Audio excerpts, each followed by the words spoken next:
Dinosaurs ruled the Earth. They evolved from creatures the size of house cats. They conquered deserts and jungles, mountains and coastlines.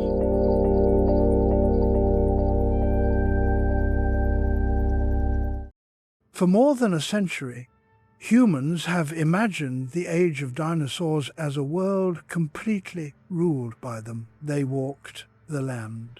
They filled the skies. And in our imagination, they dominated the oceans. Gigantic reptiles with long necks rising from dark waters, massive predators surfacing beside ships, shadows moving beneath waves. These images appear everywhere in books, films, and games.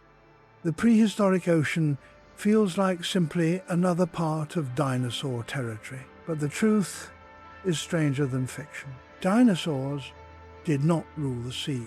In fact, the most famous sea dinosaurs were not dinosaurs at all. To understand why, we must first understand what a dinosaur actually is. The word dinosaur does not mean big reptile or ancient monster. It refers to a very specific branch of the evolutionary tree, a lineage of animals that shared a particular body structure, especially in their hips and legs, built for life on land. Dinosaurs were fundamentally terrestrial animals. Even the ones that later evolved wings, the ancestors of birds, did not become flyers first. They were runners, ground dwellers, creatures whose entire anatomy was shaped by gravity pulling downward onto solid ground. Their bones, muscles, breathing system, and movement all reflected this. And that detail matters more than size, because life in water follows completely different rules. During the same time dinosaurs lived, the oceans were full of giant reptiles. Long-necked plesiosaurs paddled through shallow seas. Fish-shaped ichthyosaurs hunted at high speed in open water. Later, massive mosasaurs dominated as apex predators. They looked like aquatic dinosaurs. They lived alongside dinosaurs. They even went extinct at the same time. But evolutionarily, they were distant relatives, more like cousins, who took a different path early in history. While dinosaurs stayed on land, these reptiles returned to the ocean and reshaped their bodies completely to survive there. The confusion began because humans tend to group creatures by appearance rather than ancestry. If it looks reptilian and lived in the Jurassic period, we instinctively call it a dinosaur. Yet biology is stricter. A dolphin looks like a fish but is a mammal. A bat flies like a bird but is not related to birds closely. And marine reptiles swam beside dinosaurs but were not dinosaurs. The ocean had its own rulers. Imagine standing on a coastline 150 million years ago. Behind you, enormous sauropods move across fern plains, shaking the ground with each step. Predatory theropods stalk the forests, scanning for prey. But ahead of you, in the water, a completely different world exists. Sleek shapes glide beneath the surface bodies, streamlined like torpedoes, limbs reshaped into flippers, tails powering silent movement through water thicker than air. These animals do not walk. They do not run. They do not depend on solid ground. They belong to another kingdom of motion. The land and sea share a horizon, but not a ruler. Why does this distinction matter?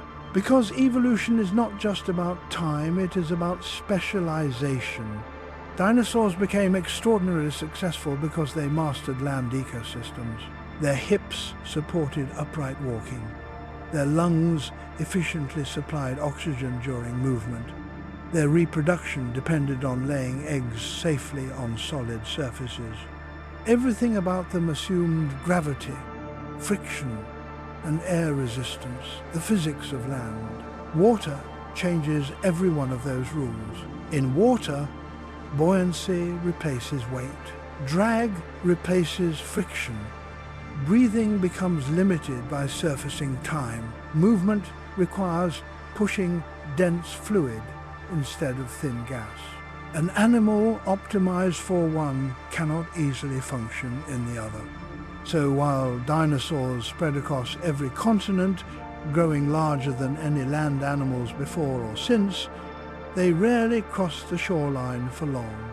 The ocean was not empty, but it was also not theirs. Early paleontologists misunderstood this. When the first marine reptile fossils were discovered, in the 1800s, long skeletons with paddles instead of legs, scientists assumed they were aquatic dinosaurs. The public embraced the idea instantly. The notion of dinosaurs ruling everywhere was too powerful to resist. And once an image enters culture, it is hard to remove. Even today, children's books label plesiosaurs as dinosaurs. Movies portray mosasaurs as simply aquatic versions of Tyrannosaurus. The prehistoric world becomes simplified into a single empire ruled by one group. Reality is more complex. Prehistory was not a monarchy. It was a collection of parallel empires. Dinosaurs dominated land ecosystems so completely that they rarely needed to invade the ocean. On land, they already filled nearly every ecological role. Herbivores, predators, scavengers, runners, giants, burrowers, and climbers. Meanwhile, marine reptiles evolved separately, specializing for aquatic hunting and movement. Instead of competition, there was division. Land belonged to dinosaurs. Sea belonged to marine reptiles. Sky eventually belonged to birds and flying reptiles. Each environment demanded its own design. Think of evolution like engineering. If you design a vehicle for desert travel, you build wide tires, cooling systems, and suspension for sand. If you design a submarine, you create pressure-resistant hulls, ballast control, and propellers. Trying to combine both rarely works well. Dinosaurs were the ultimate desert vehicles, optimized for land mobility across millions of years. Marine reptiles were submarines shaped by entirely different pressures. Nature rarely rebuilds a perfect design from scratch if another lineage already occupies that role. Instead, it lets separate groups specialize. So dinosaurs never needed to conquer the ocean. They had already conquered everything else. Yet one mystery remains. Some dinosaurs did approach water. Fossils show fish in their stomachs. Tracks appear along shorelines. Certain species waded through rivers and hunted aquatic prey.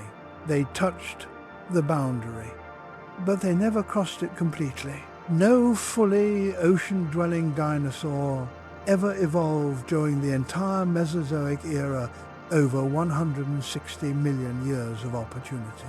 Not because they were incapable animals, but because they were too successful where they already were. Evolution rewards efficiency, not expansion. The ocean demanded total redesign, and another group had already paid that cost. So the prehistoric world was not a single kingdom under dinosaur rule. It was a balance. Land giants roaming continents, sky hunters gliding above, ocean predators patrolling the deep, separate dynasties sharing one planet. Dinosaurs ruled the ground so completely that they never truly entered the water, and the water never needed them. And understanding that is the first step to understanding the real prehistoric Earth.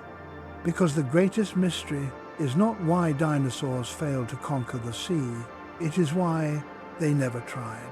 Millions of years before dinosaurs ever walked the Earth, life began in water.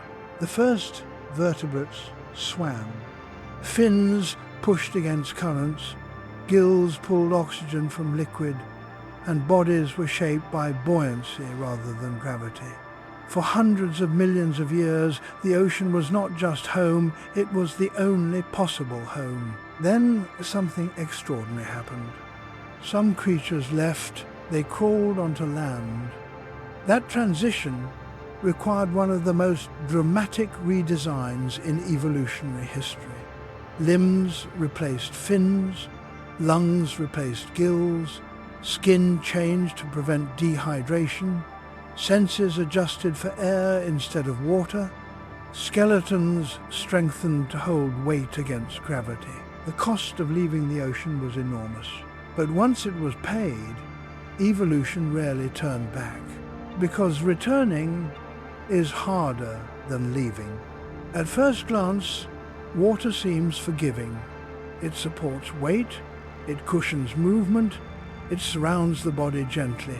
Yet for land animals, water is hostile in ways that are invisible.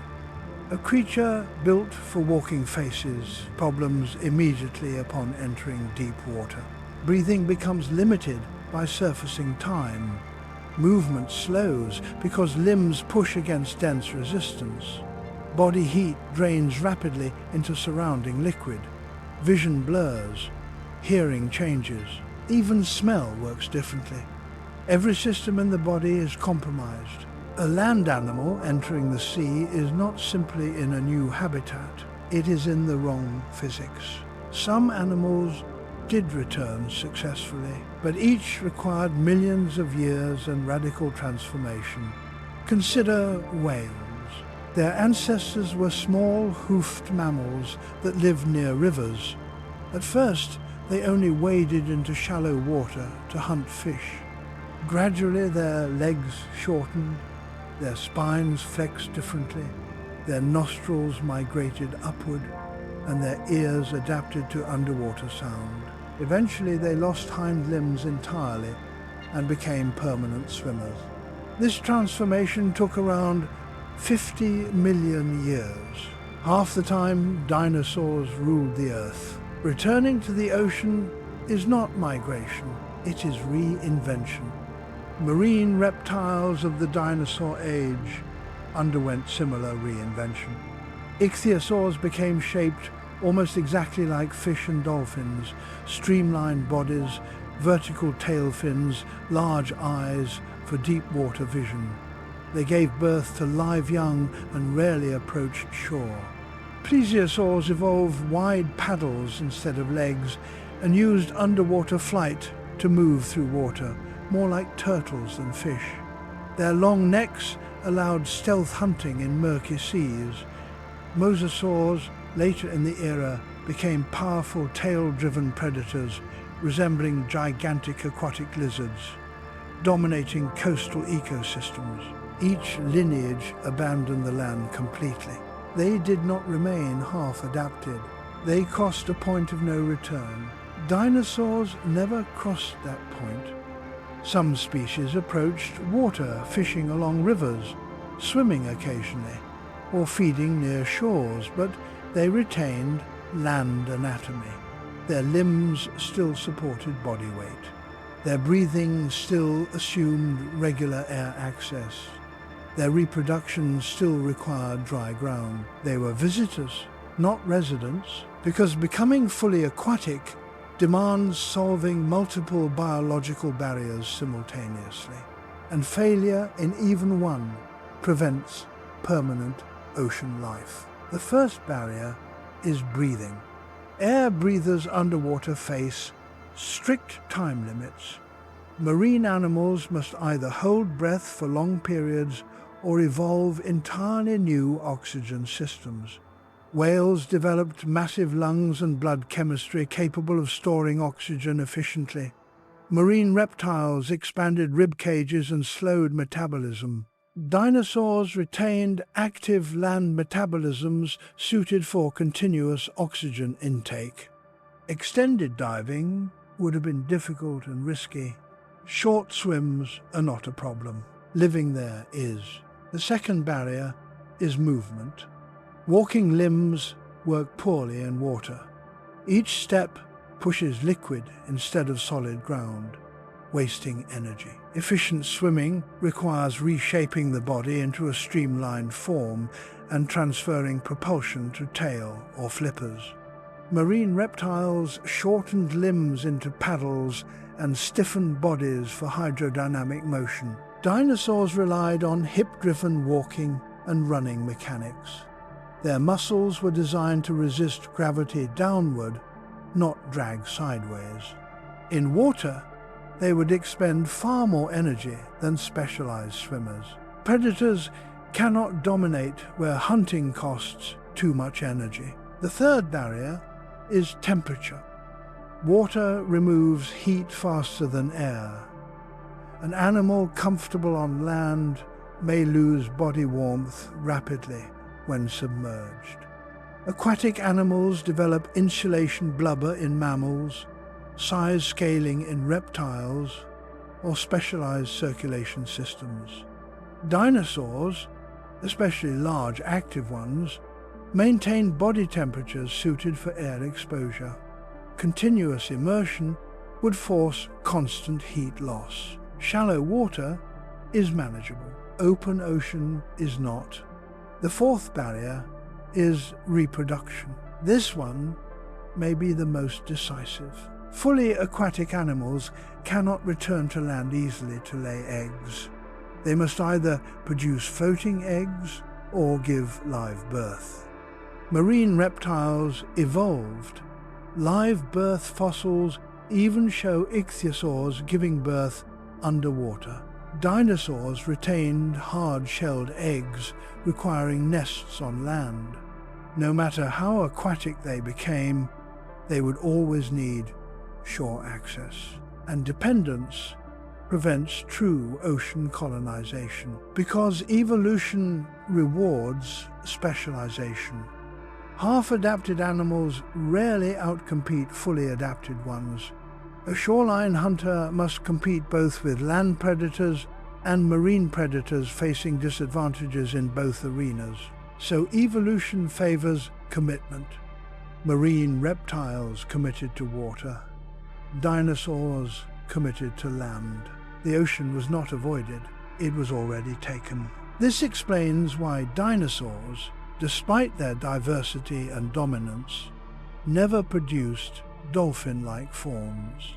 The path existed, but it required abandoning successful terrestrial design and competing against organisms that had already spent millions of years perfecting aquatic life. Natural selection rarely favors abandoning a winning strategy for an uncertain one, especially when the alternative environment is already filled with specialists. In the end, dinosaurs did not fail to adapt to the sea. They simply never paid the evolutionary cost required to live there permanently. They remained near the shoreline, a boundary between two worlds, shaped by different physics and different biology. The ocean is not merely another habitat, it is another engineering problem, and solving it requires starting over. On land, size is power. A larger body means longer stride, stronger bite force, thicker armor, and fewer predators. Gravity anchors movement feet, push against solid ground, and the ground pushes back with equal force. Every step becomes efficient propulsion. Dinosaurs mastered this. Their bodies evolved around balance and leverage. Their hips aligned beneath their torsos, allowing upright walking. Their tails acted as counterweights. Their muscles pulled against bones, optimized for supporting mass in air. They became giants because land allowed giants. But water rewrites the rules. In water, weight almost disappears. Buoyancy lifts the body, removing the need for heavy support structures. That sounds helpful, but the advantage comes with a cost. Pushing against water is far harder than pushing against ground. Air is thin. Water is dense. Every movement meets resistance in all directions at once. The larger the body, the greater the drag. So the traits that made dinosaurs successful on land became disadvantages in the ocean. Imagine running across a field. Now imagine trying to run through chest-deep water. Your legs still move, but each step wastes energy, pushing fluid aside. Speed drops drastically. Endurance collapses. This is drag, the fundamental enemy of land animals entering water. Dinosaurs were built for vertical force against gravity. Swimming requires horizontal force against resistance. The muscle arrangement, limb rotation, and spine flexibility required are entirely different. Marine reptiles reshaped themselves accordingly. Dinosaurs did not. Look at the body of a fish, dolphin, or ichthyosaur. Smooth curves, narrow front, tapered tail, minimal protrusions. This shape allows water to flow around the animal instead of colliding with it. Now imagine a typical large theropod dinosaur, muscular legs, protruding hips, large head, balancing tail, and textured skin. Perfect for land, terrible for water. Each feature creates turbulence, wasting energy with every motion. To survive permanently in water, evolution would have needed to redesign nearly the entire body. Breathing adds another physical constraint. Air breathers underwater must surface regularly. The time spent surfacing limits hunting patterns and escape strategies. Marine predators evolved specialized lungs and oxygen storage to extend dive times dramatically. Dinosaurs possessed efficient breathing systems for land activity, but not for deep diving.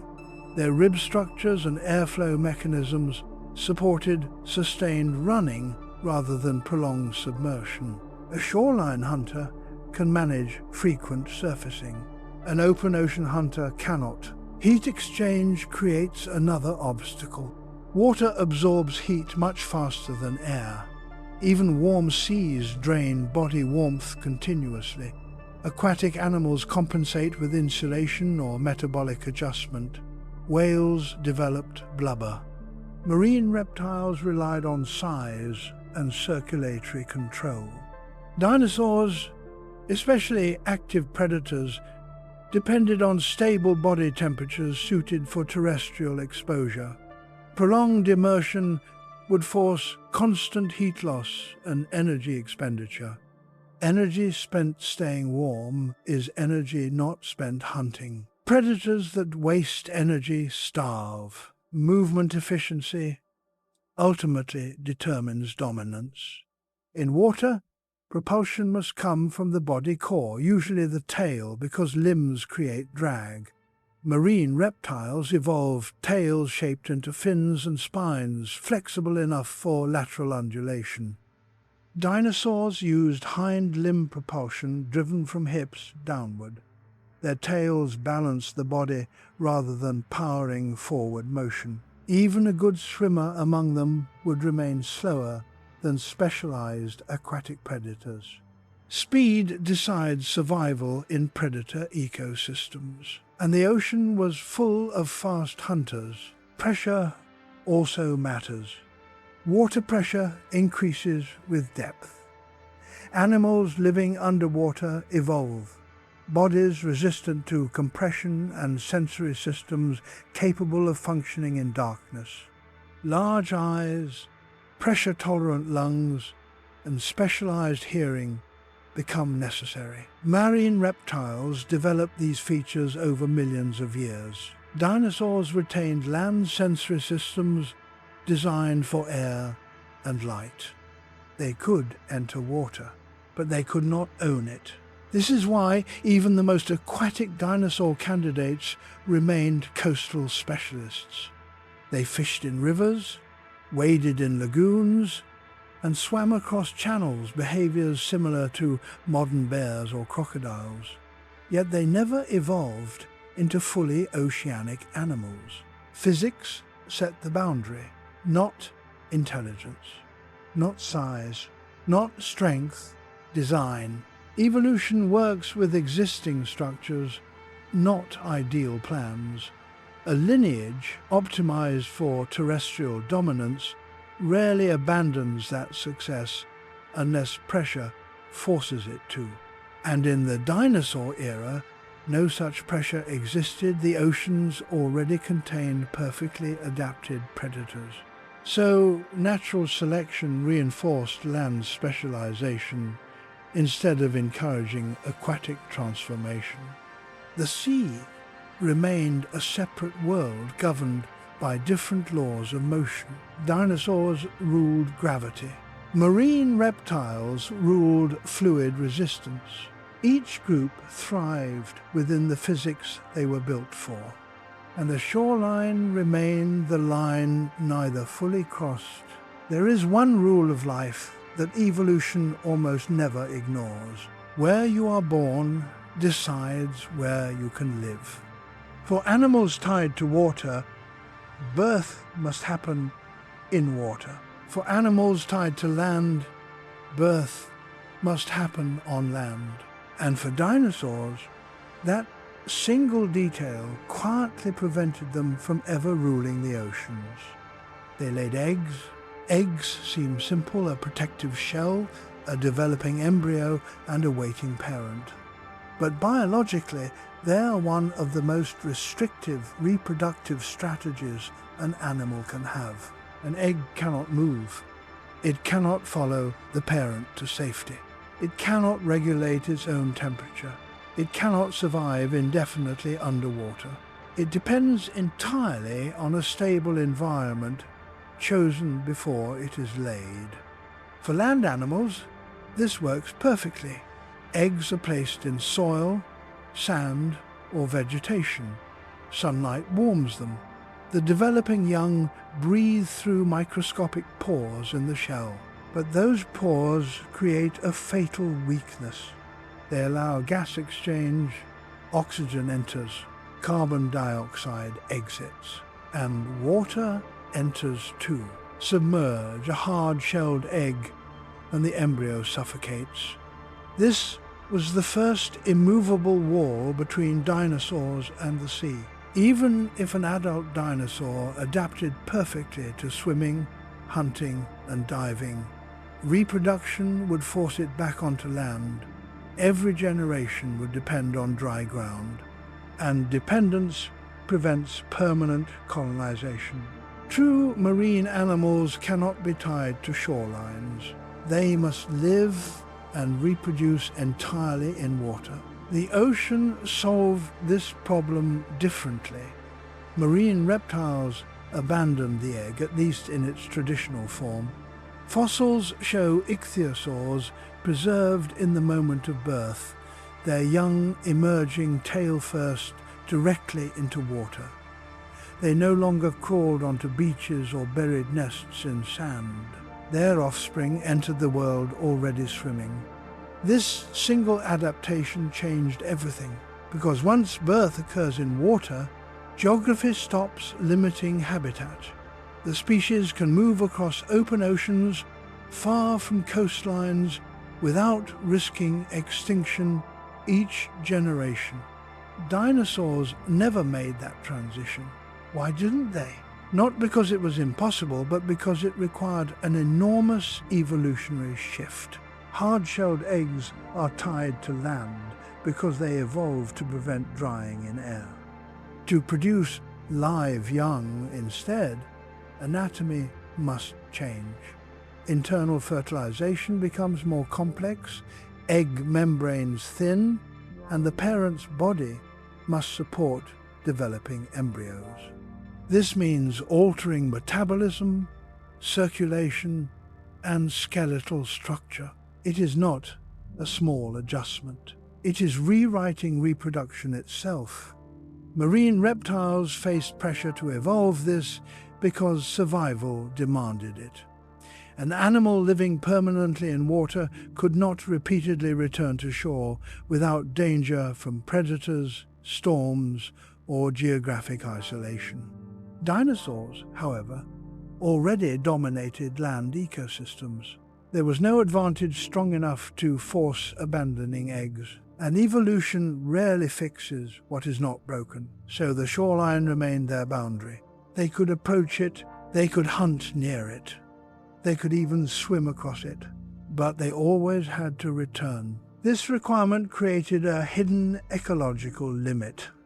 Imagine an animal living mostly at sea but needing land to reproduce. Every breeding season it must gather in predictable places. Predators learn these places. Environmental disasters strike these places. One storm, one flood, or one volcanic event could destroy an entire generation. True, marine animals avoid this vulnerability entirely. Dinosaurs could not, and that alone prevented ocean dominance. The egg did not just restrict location, it restricted behavior. A species dependent on nesting grounds cannot wander endlessly across oceans. It cannot follow migrating prey across hemispheres. It cannot survive if continents shift or coastlines disappear. Marine reptiles were free. Dinosaurs were anchored. The difference determined which animals ruled the water. Even semi-aquatic dinosaurs reveal this limitation in fossils. Nesting sites always occur on land, often far from deep water. Young individuals show growth stages suited for terrestrial movement immediately after hatching strong legs, balanced posture, and bone structure for walking. They were born to stand, not swim. Their life cycle assumed gravity beneath them, and life cycles are harder to change than anatomy. Evolution can reshape limbs relatively quickly compared to reshaping reproduction. Changing where an animal is born means altering survival strategies at the earliest stage of life, the most sensitive point in development. A poorly adapted adult might survive. A poorly adapted embryo never does. So natural selection resists radical reproductive shifts unless extinction is the alternative. Dinosaurs never faced that pressure. The land provided everything they needed. Thus the ocean remained closed not by strength or intelligence, but by infancy. Before a dinosaur could ever rule the sea, its young would need to be born there, and that never happened. The restriction created by eggs went deeper than geography.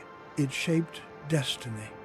Because reproduction does not merely determine where an animal is born, it determines how a species spreads across the planet, survives disaster, and competes with others over time. For dinosaurs, every generation began in the same type of place. Solid ground, exposed nests, predictable breeding grounds. This pattern never changed for over 160 million years. And in evolution, consistency can become limitation. Consider what happens to a shoreline-dependent species during environmental change. Sea levels rise, nests flood. Sea levels fall, coastlines retreat beyond reach of food sources. Storms intensify, eggs wash away. Continents drift, breeding grounds vanish entirely. A fully aquatic animal barely notices these changes. It reproduces wherever it swims. Its young are born directly into the environment where they must survive. But a nesting species faces extinction whenever its birthplace disappears. The ocean is dynamic. Land is stable. Egg layers are tied to stability. Marine reptiles escaped this trap. Once they evolved live birth, the ocean became continuous habitat rather than fragmented territory. Populations could spread across entire basins without interruption. Migration routes expanded across thousands of kilometers. Catastrophes in one region did not destroy the species globally. They became independent of geography. Dinosaurs never did. Even the most water-adapted dinosaurs would have required seasonal return to land, compressing their populations into narrow zones where predators, climate, and competition concentrated risk. This ecological vulnerability alone prevented long-term marine success. There is also a physiological constraint hidden inside eggs. Embryos inside hard shells depend on oxygen diffusion through pores. On land, air surrounds the shell, allowing efficient exchange. Underwater, diffusion slows dramatically, and the embryo suffocates. To solve this, evolution must either eliminate the shell or develop entirely new respiratory membranes changes, involving deep genetic and developmental pathways. Marine reptiles altered embryonic development completely to achieve this. Dinosaurs retained the ancestral system that had served reptiles since before the age of dinosaurs began. Again, the cost of change outweighed the benefit. This difference created a permanent separation between two worlds sharing the same era. On beaches and floodplains, dinosaur nests dotted the landscape, evidence of life cycles repeating year after year. Inland ecosystems depended on this rhythm. Young hatched, grew quickly, and joined terrestrial food webs. Out at sea, marine reptiles gave birth in open water, their young beginning life already part of oceanic ecosystems. Two evolutionary strategies, two incompatible life histories, one planet. Even if a dinosaur lineage had developed stronger swimming ability, the egg would always pull it back. A population living far offshore could not maintain itself. Every generation would require migration to land, limiting expansion and exposing vulnerability. So natural selection reinforced shoreline behavior rather than eliminating it. Dinosaurs became better coastal hunters instead of true marine inhabitants.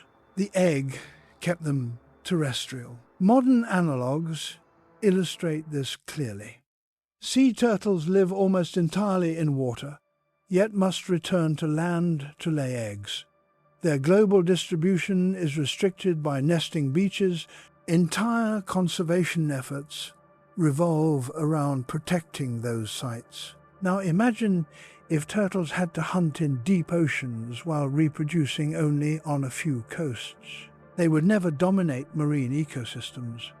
They would always remain dependent visitors. Dinosaurs faced the same biological reality. Thus, the greatest barrier between dinosaurs and ocean rule was not swimming ability, size, or intelligence. It was childhood. A species born on land belongs to land, unless evolution rewrites its earliest stage of life. Marine reptiles rewrote it. Dinosaurs never did. And because of that, no matter how often they approached the shoreline, no matter how many fish they ate, and no matter how comfortable they became in water, they always remained land animals. The egg was a small object with enormous consequences. It anchored an entire lineage to the continents and quietly ensured that the oceans would forever belong to others. Even if dinosaurs could swim perfectly, even if they could breathe longer, even if they could reproduce in water, they still faced another barrier. The ocean was not empty. When dinosaurs first rose to dominance on land, the seas had already been claimed by other rulers. Entire lineages of reptiles had entered the water millions of years earlier and had been refining their bodies ever since. By the time dinosaurs became giants, the oceans were ancient civilizations of predators and prey, complex ecosystems layered from surface to abyss. And in evolution, arriving late is dangerous, because nature rarely rewards the newcomer when specialists already exist. The earliest marine reptiles did not begin as powerful hunters. They began as shoreline explorers, small reptiles feeding on fish and invertebrates in shallow lagoons. But over millions of years, natural selection shaped them for efficiency. Bodies streamlined, limbs flattened into paddles, tails reshaped into propellers, eyes enlarged for dim water. Each generation moved farther from land. Eventually, they no longer depended on it at all. They became true ocean animals. One group, the ichthyosaurs, perfected speed. They resembled fish so closely that at first glance they could be mistaken for modern dolphins. Their bodies cut through water with minimal resistance. Their tails powered rapid bursts of acceleration. Some species hunted in deep darkness, using enormous eyes to detect faint light. They occupied the role of fast-pursuit predators, chasing schools of fish and squid across open seas. A land animal entering this environment would not simply need to swim, it would need to outswim them. Another group, the plesiosaurs, perfected maneuverability. Instead of speed, they relied on control.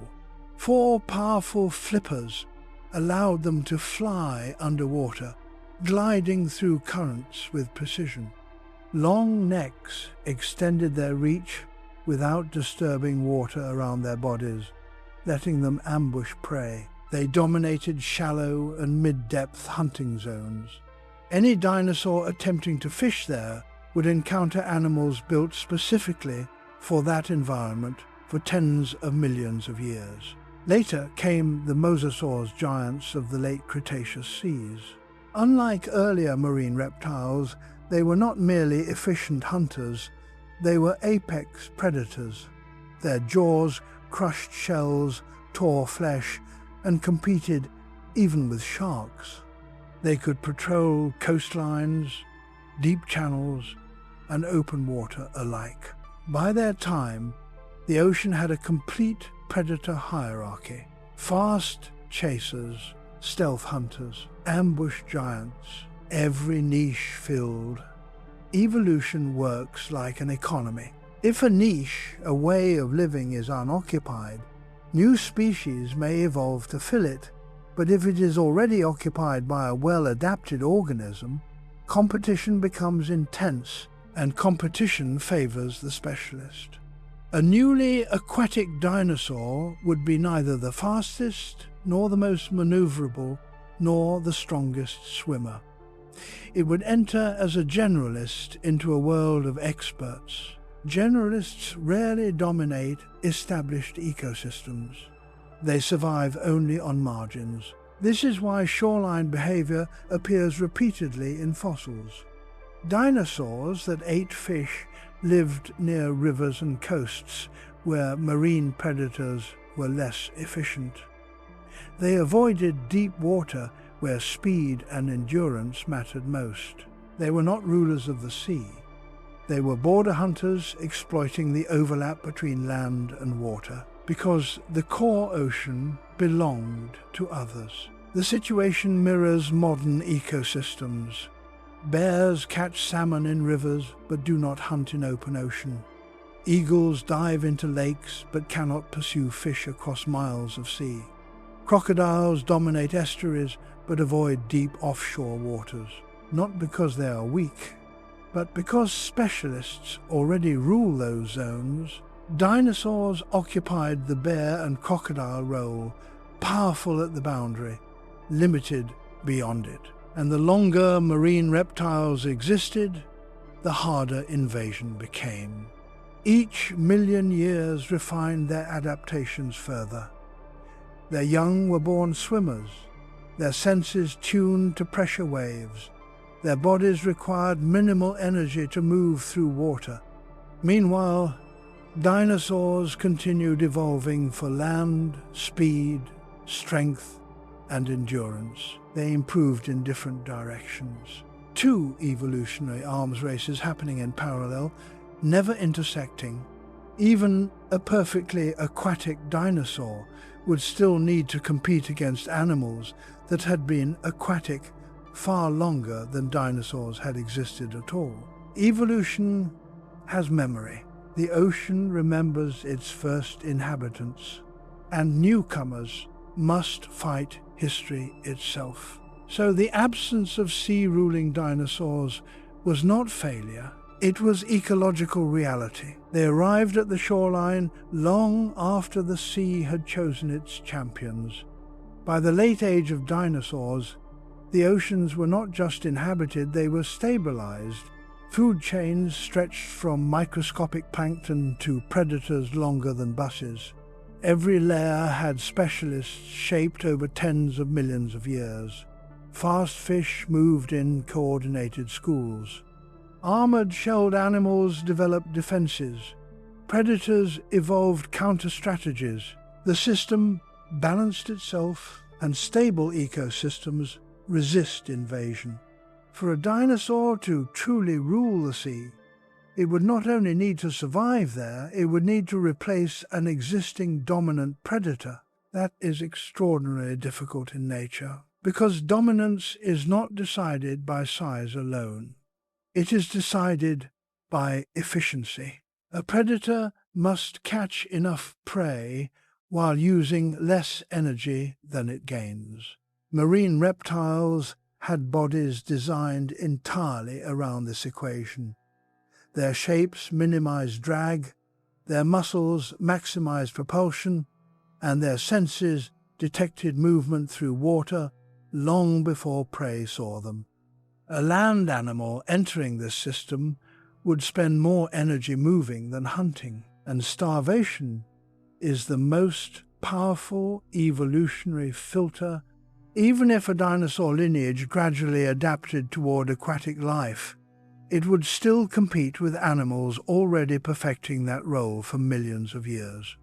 Imagine a newly evolved swimmer entering waters patrolled by ichthyosaurs capable of sustained speed, plesiosaurs capable of tight maneuvering, and mosasaurs capable of overwhelming force. Each competitor specialized in a different hunting method. No single adaptation could defeat all three, so any newcomer would be forced toward marginal environments, shallow waters, estuaries, and river mouths, where true marine predators were less efficient. And that is exactly where evidence places semi-aquatic dinosaurs. They lived where competition was weakest. This is a consistent rule in evolution. New adaptations appear where pressure is lowest, not where rewards are highest. The open ocean offered enormous food resources, but also enormous competition. Coastal zones offered less food, but fewer specialized rivals. Dinosaurs followed the easier path. They became successful at the edge rather than struggling at the center. Over time, this reinforced separation. Marine reptiles grew even more specialized for water.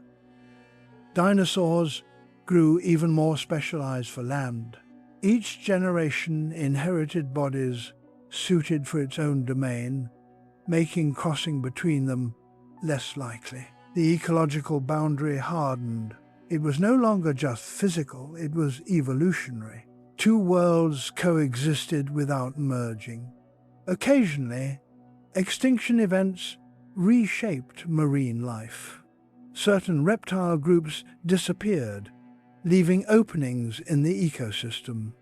But even then, new marine reptiles evolved to fill those gaps faster than any dinosaur lineage could adapt. Because they already possessed aquatic foundations, live birth, flippers, hydrodynamic bodies.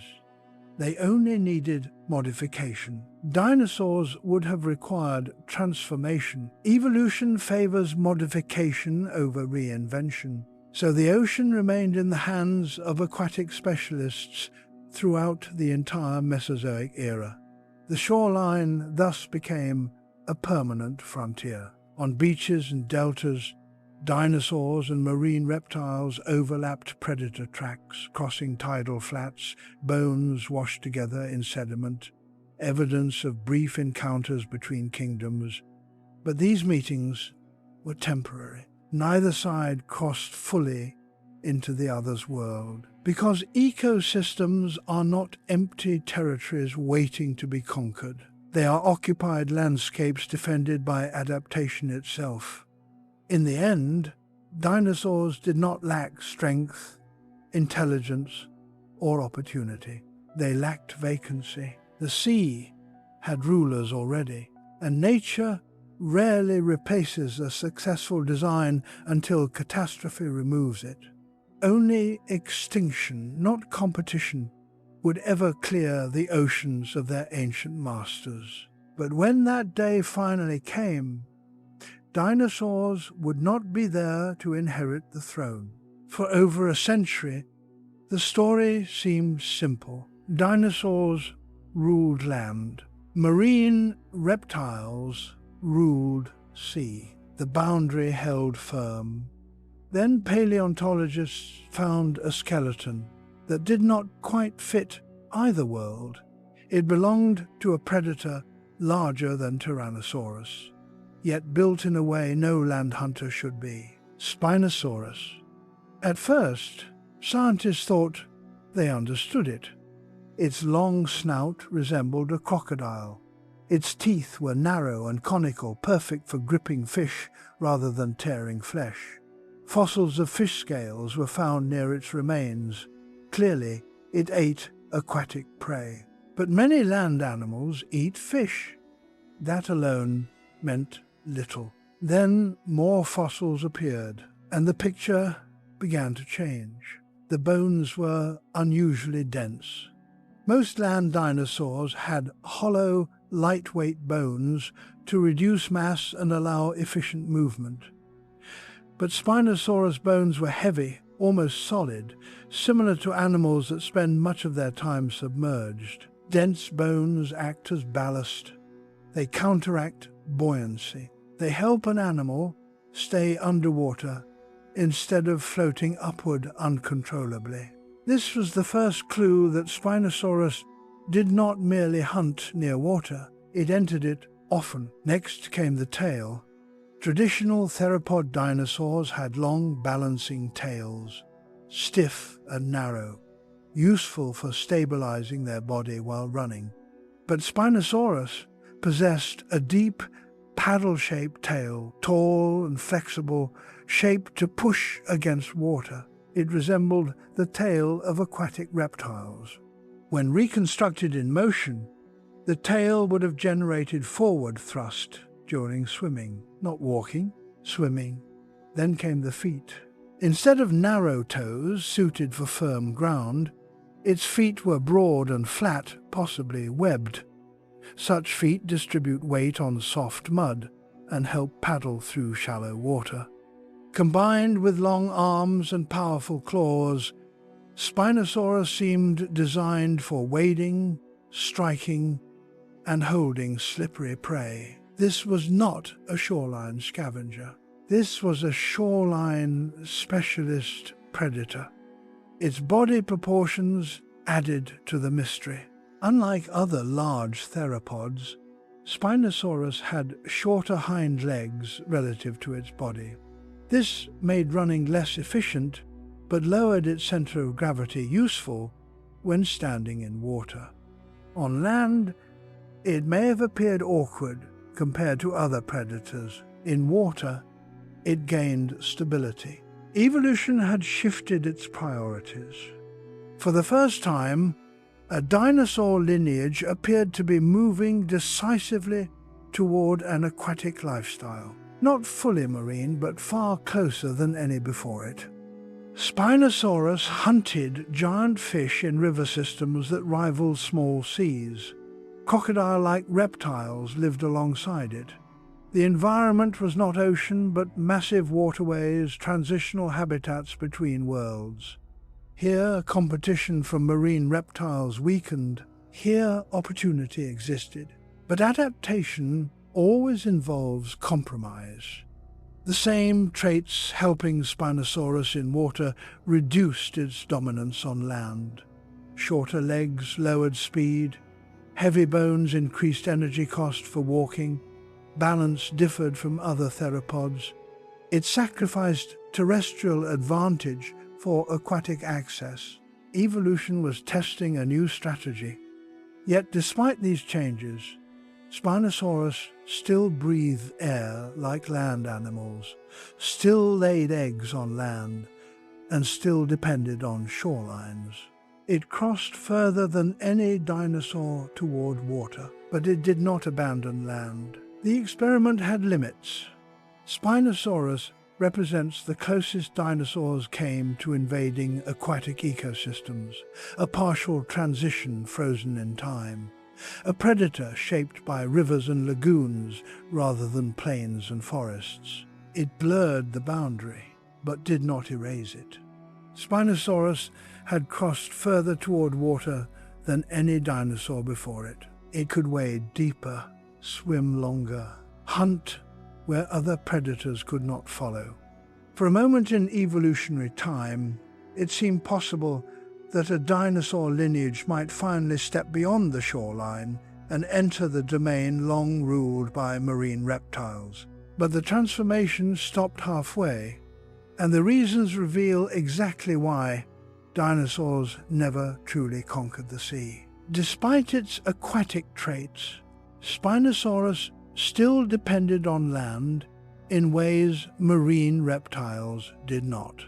It breathed air frequently and could not dive for extended periods like true ocean predators. Its body, though better suited for water than other dinosaurs, lacked the streamlined shape needed for sustained open water pursuit. Hydrodynamic drag still limited speed and endurance. In a river channel, this was enough. In open ocean, it would have been fatal.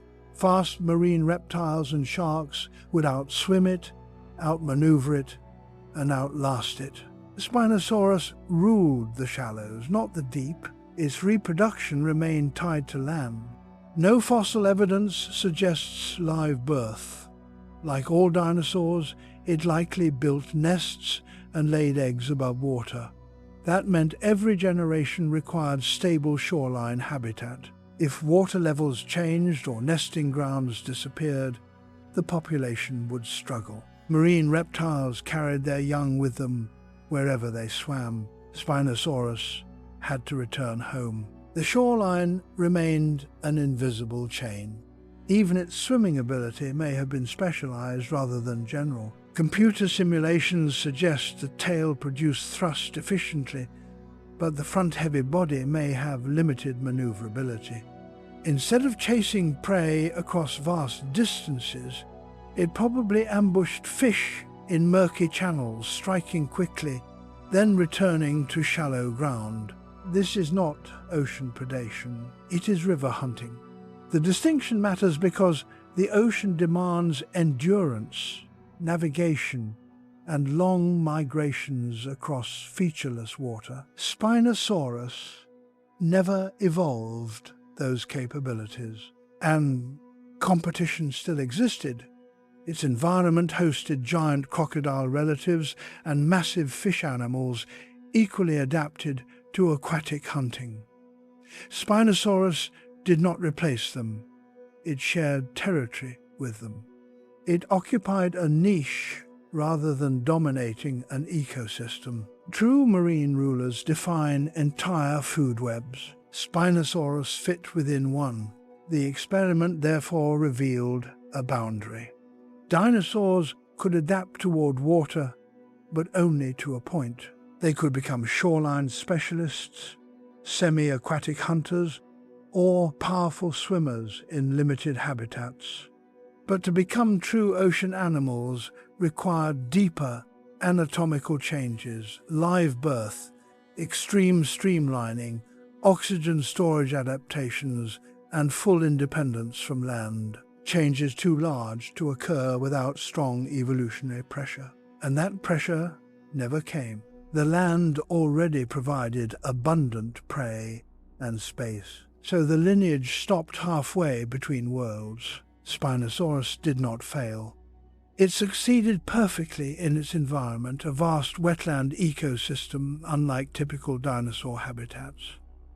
But it also showed that even the most water-adapted dinosaur remained fundamentally terrestrial. It hunted in water. It lived on land. The ocean still belonged to others. In evolutionary history, Spinosaurus stands as proof of possibility and limitation, at once a glimpse of what might have happened under different circumstances, and a reminder of why it did not. Dinosaurs approached the sea closer than ever before, but they never crossed the final threshold. For over 160 million years, the balance held. Dinosaurs dominated the land. Marine reptiles dominated the sea.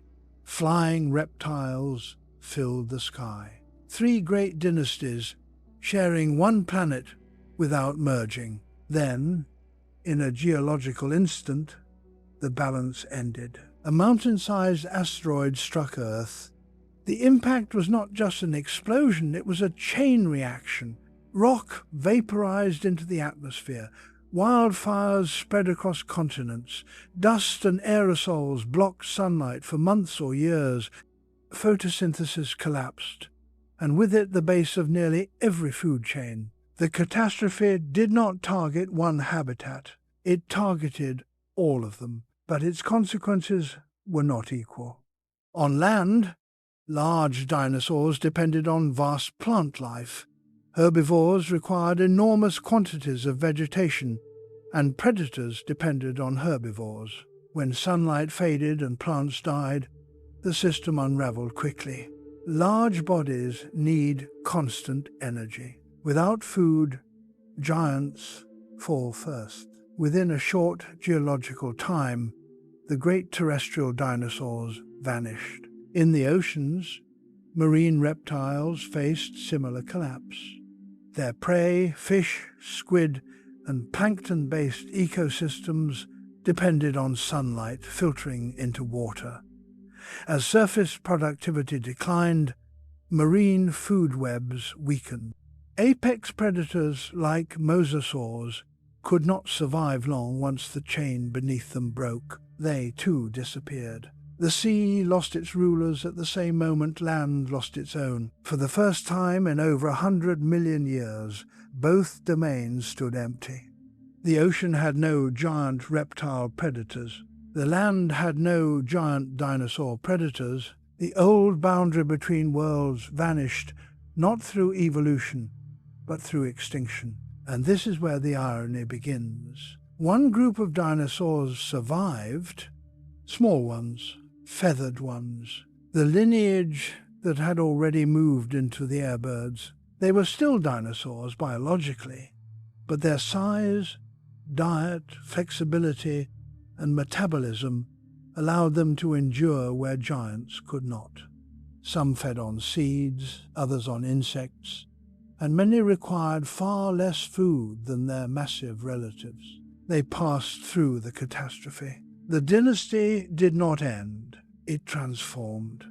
In the silent oceans after the extinction, new opportunities appeared. Marine reptiles were gone. Competition was gone. Ecological space returned. For the first time since the early age of reptiles, the sea had no established rulers, and now the descendants of dinosaurs approached again, not as giant reptiles walking into water, but as small flying animals landing on its surface. Some birds began feeding along coastlines, diving for fish and resting on open water.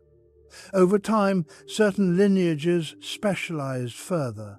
Wings reshaped for swimming, bones thickened, feathers became insulation against cold seas. They did what their ancestors never managed. They became marine animals, Penguins abandoned flight entirely, transforming wings into flippers. Seabirds crossed entire oceans for food. Diving birds hunted underwater with precision equal to fish predators.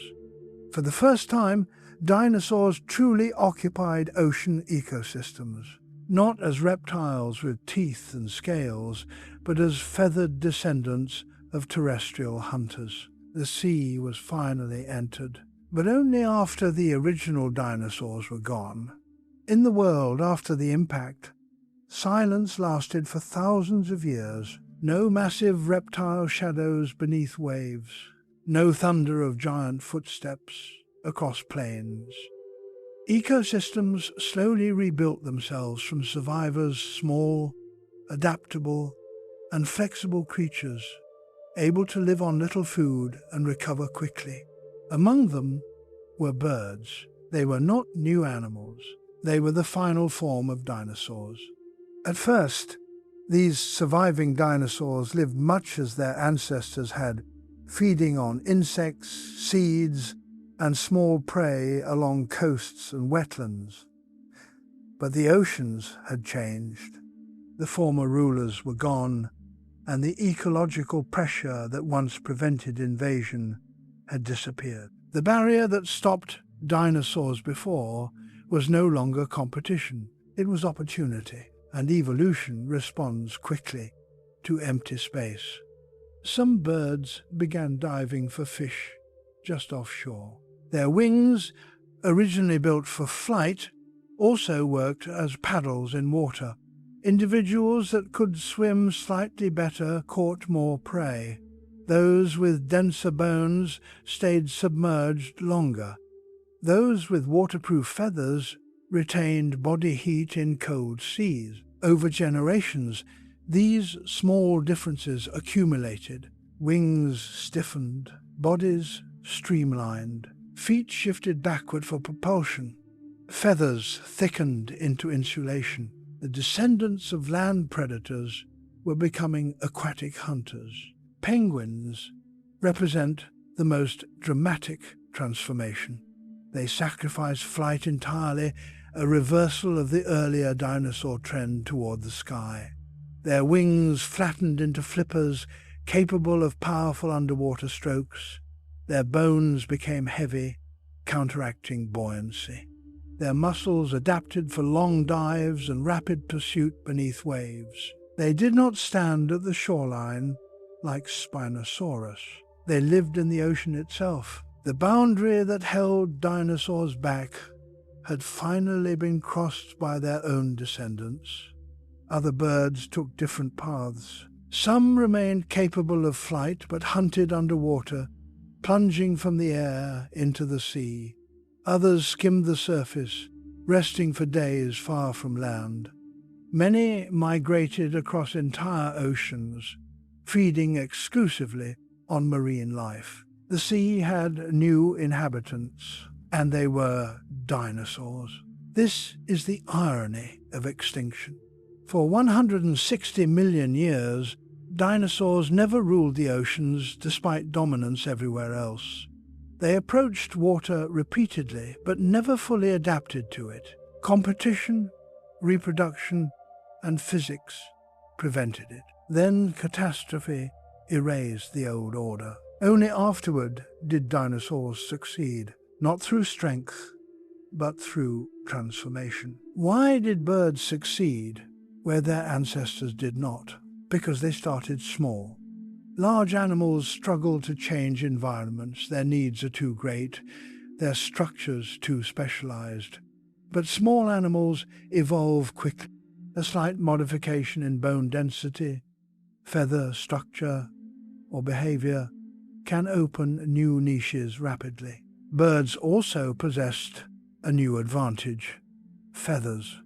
Originally evolved for insulation and display, feathers became waterproof layers, trapping air and heat. They allowed long exposure to cold water without the severe heat loss that hindered earlier dinosaurs.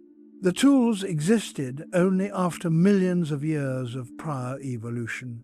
They also reproduced differently.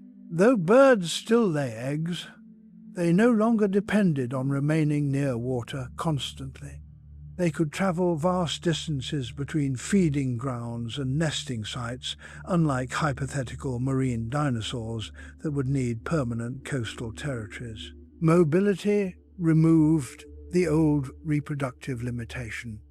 For the first time, dinosaur descendants could exploit marine environments without being trapped by them. The ocean was finally accessible, and dinosaurs entered not as reptilian giants, but as feathered swimmers and divers. The ancient boundary dissolved, so in the end, dinosaurs did rule the sea, but only after they stopped being the dinosaurs we imagine. The age of dinosaurs never truly ended. It changed form and returned to the water in a way the original giants never could. When people imagine prehistory, they often imagine a competition. Dinosaurs versus marine reptiles, land versus sea, winners and losers. It feels natural to ask why dinosaurs did not conquer everything, why a group so successful on land never expanded fully into the oceans. But evolution does not work like conquest. It works like specialization. Every environment on Earth follows different physical rules. Air favors limbs that push downward and bodies balanced against gravity. Water favors streamlining and propulsion through dense fluid. Sky favors lightness and lift. No single body plan excels in all three at once. Instead, life divides itself. Different lineages adapt to different domains, each becoming extraordinarily efficient in one while sacrificing ability in another. Dinosaurs became masters of land not because they were incomplete, but because they were precise. Their skeletons optimized upright movement, their breathing supported endurance, their reproduction suited stable ground. Those same strengths limited aquatic expansion. Success creates boundaries. Marine reptiles did not outcompete dinosaurs on land. Dinosaurs did not outcompete marine reptiles in water. Both thrived because neither needed the other's world. This division allowed biodiversity to increase. Multiple apex predators could exist simultaneously without direct competition, simply by occupying different physics. Nature rarely produces universal champions. It produces local perfection. The question, therefore, changes. Instead of asking why dinosaurs failed to dominate the oceans, we ask why they would need to. On land, they faced abundant prey, varied climates, and little competition from aquatic specialists. The evolutionary pressure to abandon terrestrial dominance never became strong enough to outweigh the cost of transformation. Evolution favors the least expensive solution to survival. Remaining terrestrial was cheaper than reinventing anatomy.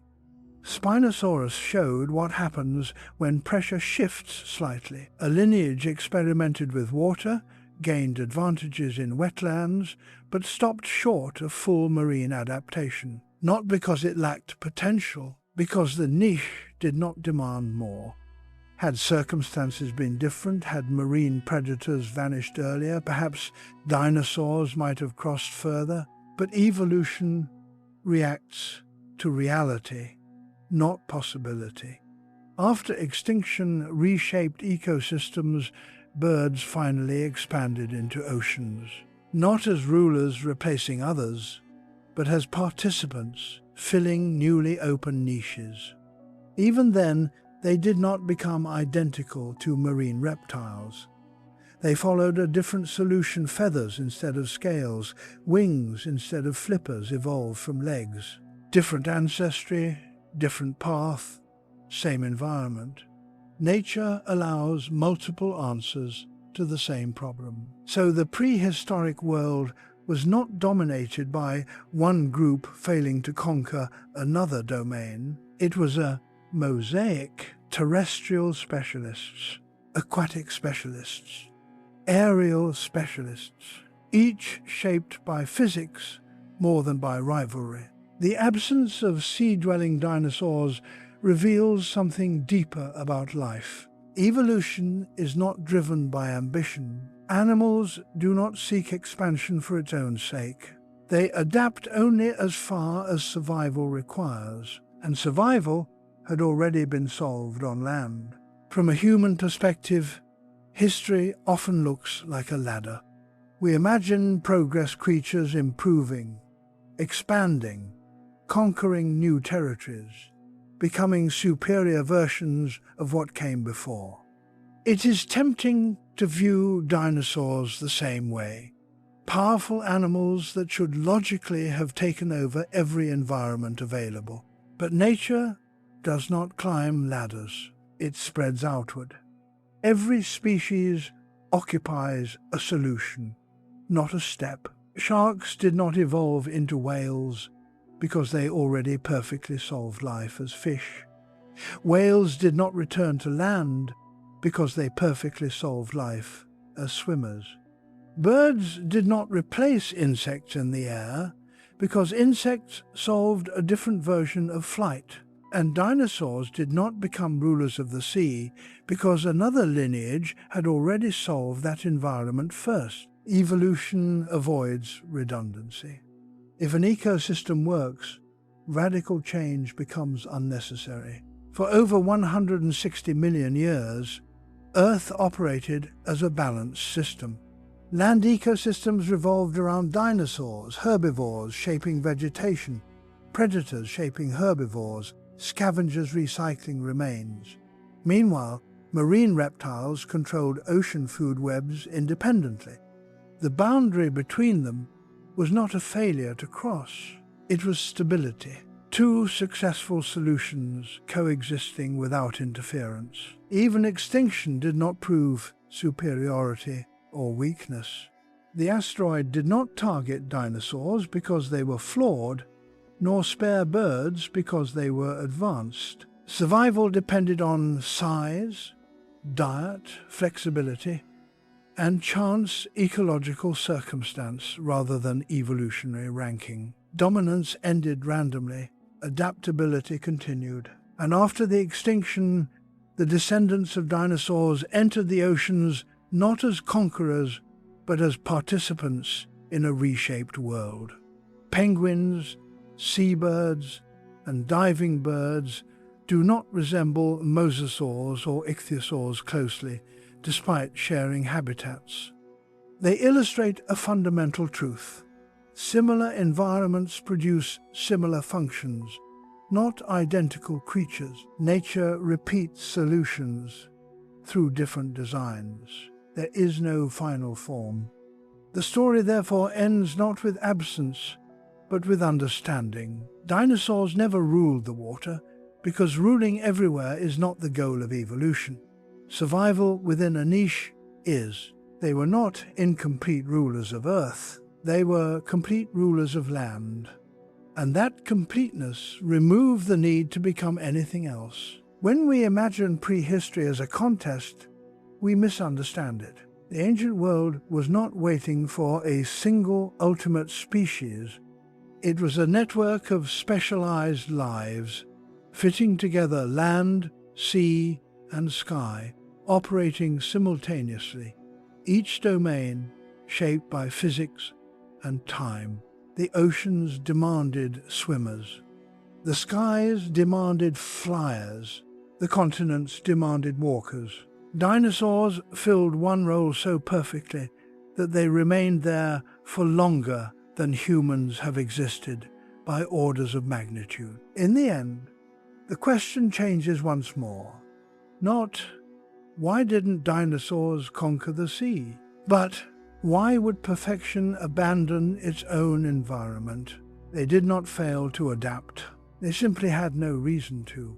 And so the prehistoric oceans were never missing dinosaurs. They just belonged to different answers.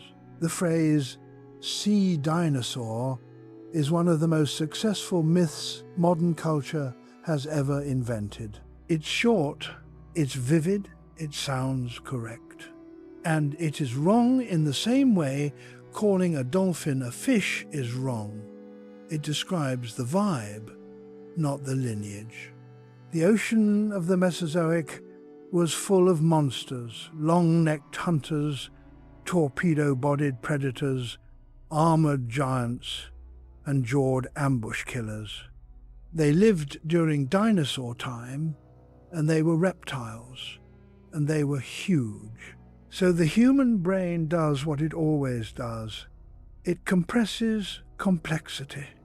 Dinosaur becomes a label for anything ancient, reptilian, and gigantic. That's how the myth begins, not from stupidity, but from pattern recognition. But if we're being serious, if we want a script that doesn't just entertain but explains, we have to make the distinction clean and unavoidable. Because once you see it, the entire question, why didn't dinosaurs rule the water, becomes less mysterious. Dinosaurs didn't rule the water because most of the famous water rulers were not dinosaurs.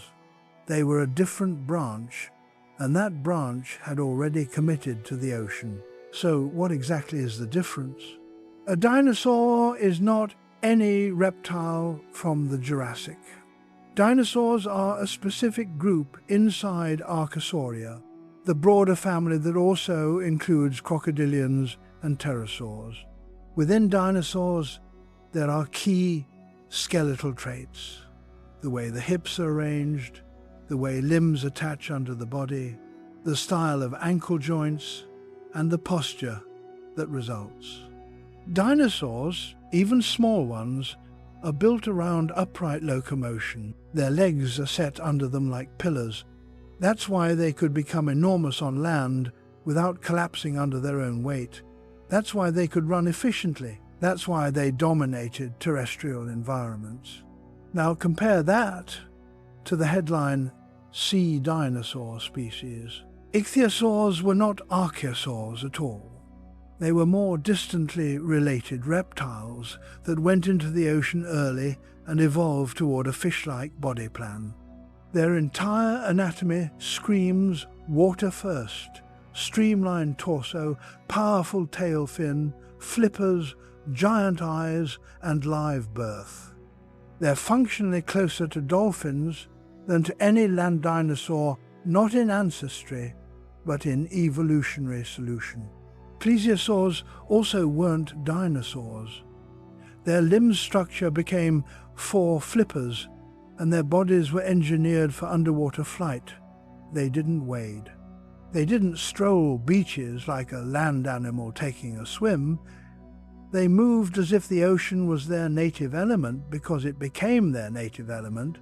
Mosasaurs, the ones that movies love to show as ocean T-Rexes, were closer to lizards than to dinosaurs. They were squamate relatives, part of the broader lizard-snake group. They achieved apex predator status late in the Cretaceous by perfecting aquatic speed, jaw, power, and tail propulsion. Different lineages, different starting points, same environment, and that is the whole trick. The ocean doesn't care about your lineage. It cares about whether you can move, hunt, breathe, and reproduce there efficiently. So these marine reptiles are not dinosaurs that learned to swim. They're examples of something else. Convergent evolution nature, repeating similar designs because physics forces it. Water rewards streamlining, flippers, and tail-driven propulsion. So unrelated creatures end up looking similar. That similarity is exactly what misleads people.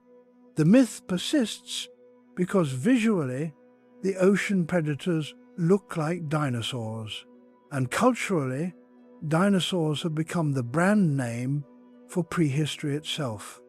Movies amplify this mistake Because it's convenient storytelling. If a story already has dinosaurs, adding sea dinosaurs feels like completing a set. Land boss, air boss, water boss. It's neat, it's satisfying, but reality isn't tidy. The Mesozoic was not a single dinosaur empire. It was a multi-empire planet, and the Ocean Empire had its own dynasty. The misunderstanding did not begin with movies. It began with discovery. In the early 19th century, when the first great fossil skeletons were uncovered, science itself was still learning what a prehistoric animal even was. Bones emerged from cliffs and quarries in fragments, vertebrae, ribs, jaw pieces, and people tried to reconstruct creatures that had no modern equivalent. When Mary Anning uncovered the famous ichthyosaur skeleton along the English coast, it looked impossible. The skull resembled a crocodile, the body resembled a fish, and the tail hinted at something entirely unfamiliar. Scientists of the time had no evolutionary framework yet. They did not think in terms of branching lineages and common ancestry. They thought in categories: reptile, fish, monster. And because dinosaurs were becoming the dominant prehistoric idea, the public image of ancient reptiles, everything large and reptilian naturally got grouped with them. Museums reinforced the association unintentionally. Fossils from land and sea appeared side by side in the same hall. Visitors saw giant bones everywhere and left with a single impression. The world used to belong to dinosaurs in every direction. The word became shorthand for prehistoric giant.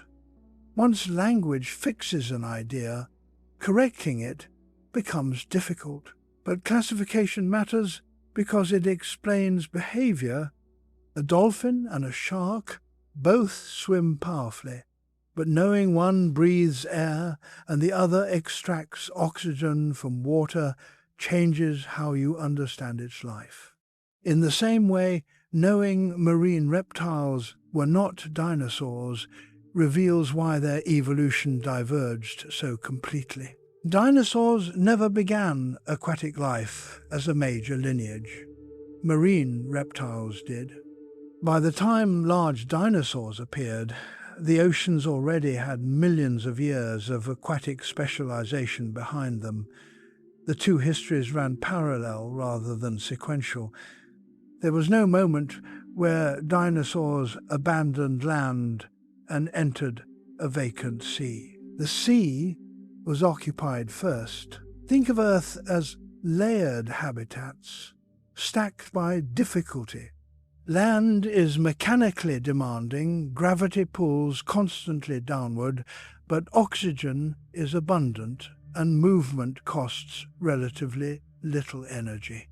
Water is mechanically forgiving, buoyancy supports weight, but motion costs energy and breathing becomes a challenge. Different evolutionary problems produce different body plans. Dinosaurs solved the land problem perfectly. Their upright posture allowed huge size, efficient locomotion, and broad ecological diversity. Herbivores shaped forests, predators controlled herbivores, scavengers recycled remains. A complete terrestrial web emerged. Meanwhile, marine reptiles solved the water problem perfectly. Their bodies surrendered weight-bearing structures and replaced them with hydrodynamic efficiency. Their reproduction detached from beaches, their senses adapted to pressure and sound transmission in water. Neither solution naturally transitions into the other. So instead of a single prehistoric empire, the Mesozoic Earth resembled neighboring civilizations separated by an invisible border, the shoreline. Interaction occurred at the edges, but governance remained separate. Dinosaurs approached water. Marine reptiles approached land. neither replace the other. The myth persists because humans prefer simple hierarchies. We want a single dominant creature for an entire age, a ruler that defines an era. The idea of Age of Dinosaurs encourages imagining universal control, but the truth is, ecological partitioning, dominance depends on environment. In shallow deltas, a semi-aquatic dinosaur might encounter a plesiosaur. Both could hunt similar prey briefly, yet a few meters deeper, hydrodynamics would favor the marine reptile completely. A few meters inland, the dinosaur would dominate again. The environment decides the victor, not the era. Once you understand that, the original question changes meaning. It is no longer, why didn't dinosaurs conquer the oceans? It becomes, why would a land-perfected lineage abandon a world it already controlled to compete with organisms perfected for another? The answer is simple. Evolution almost never does that. Specialists stay specialists unless extinction removes the alternative. And for 160 million years, extinction never cleared the seas long enough for dinosaurs to attempt takeover. The phrase sea dinosaur hides this reality. It merges separate evolutionary stories into one dramatic narrative. But the real story is richer, a planet where multiple evolutionary solutions thrived simultaneously, without needing to replace each other. Dinosaurs ruled land. Marine reptiles ruled water. The boundary remained stable because both were already optimal in their own domain. Understanding this myth is the key to understanding the entire series. Because once you remove the assumption of universal dominance, the absence of aquatic dinosaurs stops being mysterious. It becomes expected. On land, strength matters. A predator can ambush from cover, wrestle prey to the ground, or rely on stamina to exhaust it. Terrain slows movement, obstacles break line of sight, and gravity limits how fast anything can escape. A large animal gains advantage simply by overpowering smaller ones. The ocean does not work like that. In water, brute force is secondary. Efficiency is everything. Water resists movement constantly. Every push forward costs energy, and every turn multiplies that cost. There is no solid surface to brace against, no stable footing to leverage. Motion depends entirely on how well the body slips through fluid. So marine predators are shaped not around power, but around economics. They must gain more calories than they spend swimming. A land predator may chase prey for seconds. A marine predator may chase for kilometers. The difference determines survival. The base of the marine food web also differs fundamentally. On land, large plants anchor ecosystems. Trees, ferns, and shrubs provide food directly to herbivores, which support carnivores. The chain often depends on visible biomass. In the ocean, the base is microscopic. Phytoplankton drifting photosynthetic organisms support everything else. Tiny creatures feed on them, fish feed on those creatures, and predators feed on fish. Energy travels upward through multiple levels before reaching apex hunters. This structure rewards continuous movement. Predators must search vast volumes of water rather than defined territories. Dinosaurs evolved in environments where prey lived in predictable spaces, plains, forests, riverbanks. Marine predators evolved in environments where prey existed in 3 dimensions and constant motion. The skill sets diverged early. Because of this, Marine ecosystems reward speed over strength. Ichthyosaurs illustrate the point perfectly. Their bodies became nearly identical to tuna or dolphins, not because they were related, but because the fastest shape in water converges on the same solution. Narrow head, deep tail fin, minimal drag. A predator unable to match that speed cannot compete in open water. Large theropod dinosaurs were powerful, but not hydrodynamic. Even a strong swimmer would waste energy compared to specialized marine hunters. So they hunted where energy cost remained low, near shorelines, where prey density was high and escape routes limited. They followed economics, not ambition. Another difference lies in detection. On land, smell and sight dominate hunting. Sound travels through air relatively slowly and weakly. In water, sound travels faster and farther. Many aquatic predators rely on pressure waves and vibration to sense movement. This creates a silent world where stealth operates differently. A splashing, struggling animal reveals its position across great distance underwater. Efficient swimmers create minimal disturbance. The more turbulence an animal produces, the easier it is detected. Dinosaurs, built for land locomotion, produced far more turbulence than streamlined swimmers. They could ambush in murky shallows. They could not stalk in open sea. Food distribution reinforces the divide. Land herbivores cluster around vegetation, creating predictable hunting grounds. Ocean prey migrates constantly, forming moving targets. A predator must travel far more to locate food. Endurance becomes more valuable than instantaneous power. Marine reptiles evolved long-distance cruising ability. Dinosaurs evolved explosive bursts and ground pursuit. The traits do not translate cleanly.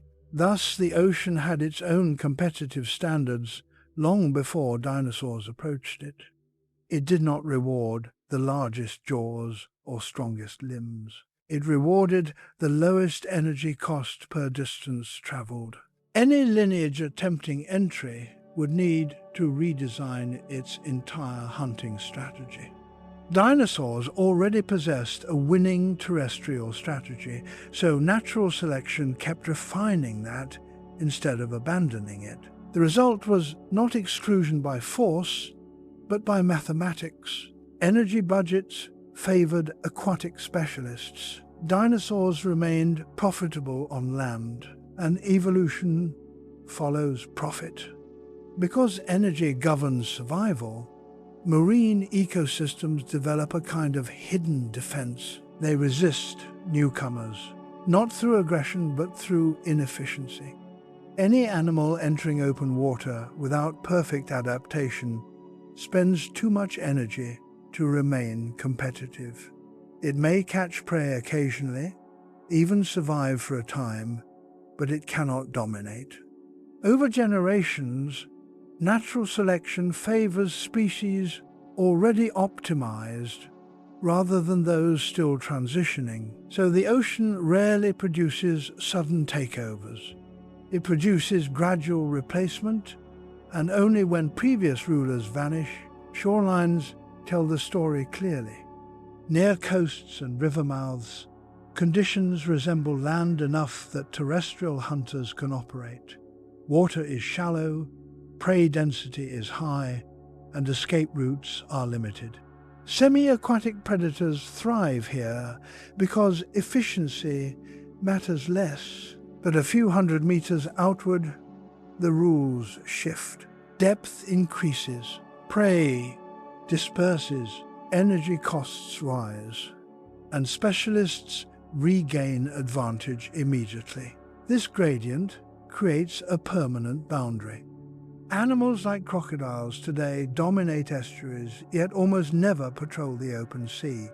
not because they cannot swim, but because they cannot compete economically beyond certain distance.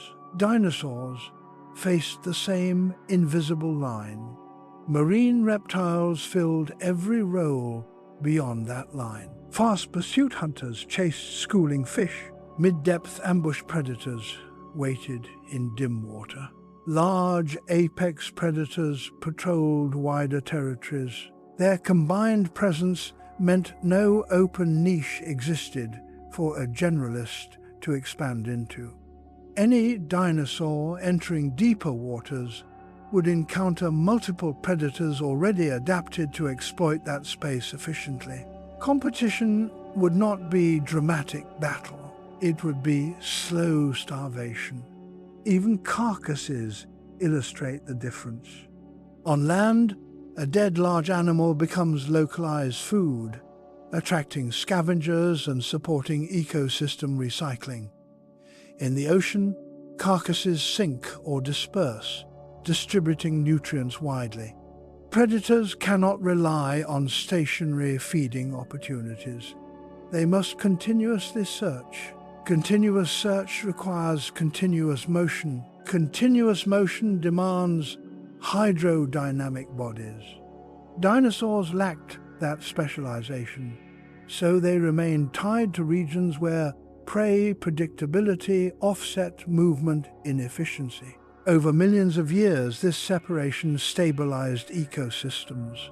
Marine reptiles evolved more streamlined shapes because speed rewarded survival. Dinosaurs evolved varied sizes and forms because land offered structural diversity. Forests, plains, mountains. The two evolutionary trajectories diverged further with time. The longer they remained separate, the harder crossing became. Evolutionary inertia set in. This explains why even after certain marine reptile groups declined, dinosaurs did not immediately invade the oceans. The required adaptations were too extensive compared to the available benefit. Only after catastrophic extinction removed entire marine lineages did new groups, birds and mammals, begin filling those spaces. Opportunity must be extreme to overcome specialization. So the absence of sea-dominating dinosaurs reflects ecological stability rather than limitation. The ocean had a working system. Dinosaurs had their own. Each prospered without needing to replace the other. And the shoreline remained a border defined not by geography, but by energy balance. To understand why dinosaurs never ruled the oceans, you have to stop thinking about teeth and claws. The real difference between land hunters and marine hunters begins with perception. How you sense the world determines how you survive in it, and water changes perception completely. On land, sight dominates. Light travels clearly through air. Objects remain sharp at distance. A predator can spot movement across open ground, track prey visually, and predict direction from body language. Smell also travels far, allowing animals to locate food without seeing it. Dinosaurs evolved in this sensory environment. Their skulls, eye placement, and neural processing focused on detecting shapes and motion through air. Even ambush predators relied heavily on line-of-sight hunting. The ocean erases that advantage. Water absorbs and scatters light rapidly. Within a few meters, clarity fades. Within tens of meters, color disappears. At deeper levels, darkness dominates even during daytime. A visual hunter becomes nearly blind. So marine predators rely less on sight and more on vibration and sound. Here lies a fundamental divide. Sound behaves differently in water than in air. In air, sound spreads weakly and slowly. In water, it travels faster and farther. A disturbance created by a swimming fish can be detected long before the fish becomes visible. Marine animals evolved bodies that feel water movement, pressure changes along skin, specialized inner ear structures, and sometimes electroreception. They hunt by sensing presence rather than seeing it. Dinosaurs lacked these systems. Their senses were optimized for air vibrations and direct sight, not pressure waves in dense fluid. They could detect splashes near shore. They could not read an ocean. This difference transforms hunting style. A land predator often closes distance before attack sprinting or ambushing once prey is visible. A marine predator often tracks unseen prey over long distances, adjusting course based on faint signals. The predator does not chase what it sees. It chases what it feels. To compete, a dinosaur lineage would need entirely new sensory organs, not just better swimming. Vision itself also changes. Marine reptiles developed enormous eyes relative to body size. Some ichthyosaurs possessed the largest eyes known in vertebrate history, enabling detection of faint light at depth. Dinosaurs had excellent eyesight for terrestrial conditions, but not specialized low-light aquatic vision. Even entering murky water would reduce their awareness dramatically. In open sea, reduced awareness equals vulnerability. Hearing also diverges. Air hearing depends on eardrum vibration from pressure waves in gas. Underwater hearing requires transmission through dense tissue. Marine reptiles modified skull bones to channel vibrations efficiently. Dinosaurs retained ear structures suited for air. They could perceive sounds above water but not detect distant underwater movement effectively. A predator, unable to hear prey, underwater hunts at disadvantage.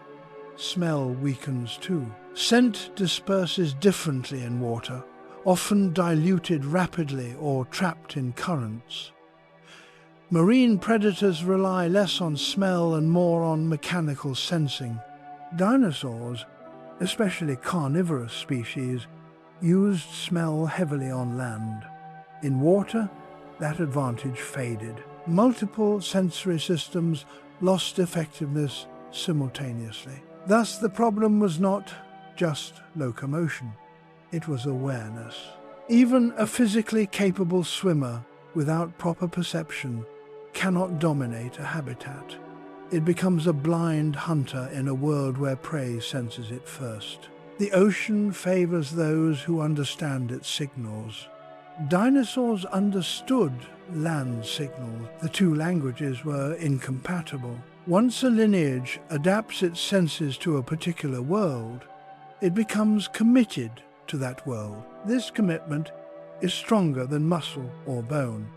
Because muscles can change, gradually longer limbs, wider feet, stronger tails, but sensory systems require deep neurological redesign.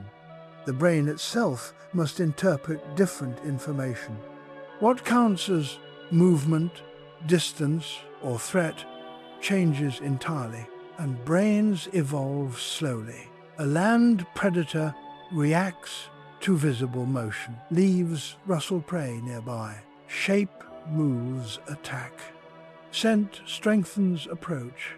But underwater, motion rarely looks the same. A fish may be invisible, yet detectable through pressure waves. A predator must interpret vibration patterns and predict direction without visual confirmation. This requires instinct built over countless generations. Marine reptiles inherited these instincts through millions of years of aquatic ancestry. Their young were born into water and immediately experienced the sensory world they needed to understand. Dinosaurs were born on land. Their instincts matched land. Even if they swam well, they lacked inherited understanding of underwater signals. Learning cannot replace instinct fast enough. An individual animal might adapt behavior slightly, but evolution depends on inherited neural wiring. Without it, survival rates remain low. Natural selection removes poorly adapted individuals long before gradual improvement can accumulate. So a lineage must already possess basic sensory compatibility before entering a new domain. Dinosaurs never crossed that threshold. They could hunt fish, they could see. They could not hunt fish, they could only feel. Predators in water also hide differently. On land, camouflage relies on color and shape matching surroundings. Underwater, camouflage often means minimizing disturbance, moving smoothly so pressure waves remain faint. A bulky, limb-driven swimmer creates turbulence. Prey senses approach instantly and escapes long before contact. Marine reptiles evolved body undulation and fin propulsion specifically to reduce disturbance. Dinosaurs, even aquatic ones, retained limb motion patterns generating detectable waves. They announced themselves in the language of water. This sensory mismatch creates an invisible barrier stronger than physical shoreline. An animal might cross into water physically but still exist outside its perceptual world. Every hunt becomes inefficient. Every movement detected too early, every reaction delayed. Survival becomes marginal rather than dominant. Over evolutionary time, such lineages retreat to environments where their senses function best: shallow waters, river edges, wetlands, places where sight works again. And this is exactly where semi-aquatic dinosaurs remained. The ocean therefore required not just a new body, but a new mind. Different interpretation of movement, different definition of distance, different reaction timing. Marine reptiles possessed it. Dinosaurs did not. Without that shift, full marine adaptation could never complete.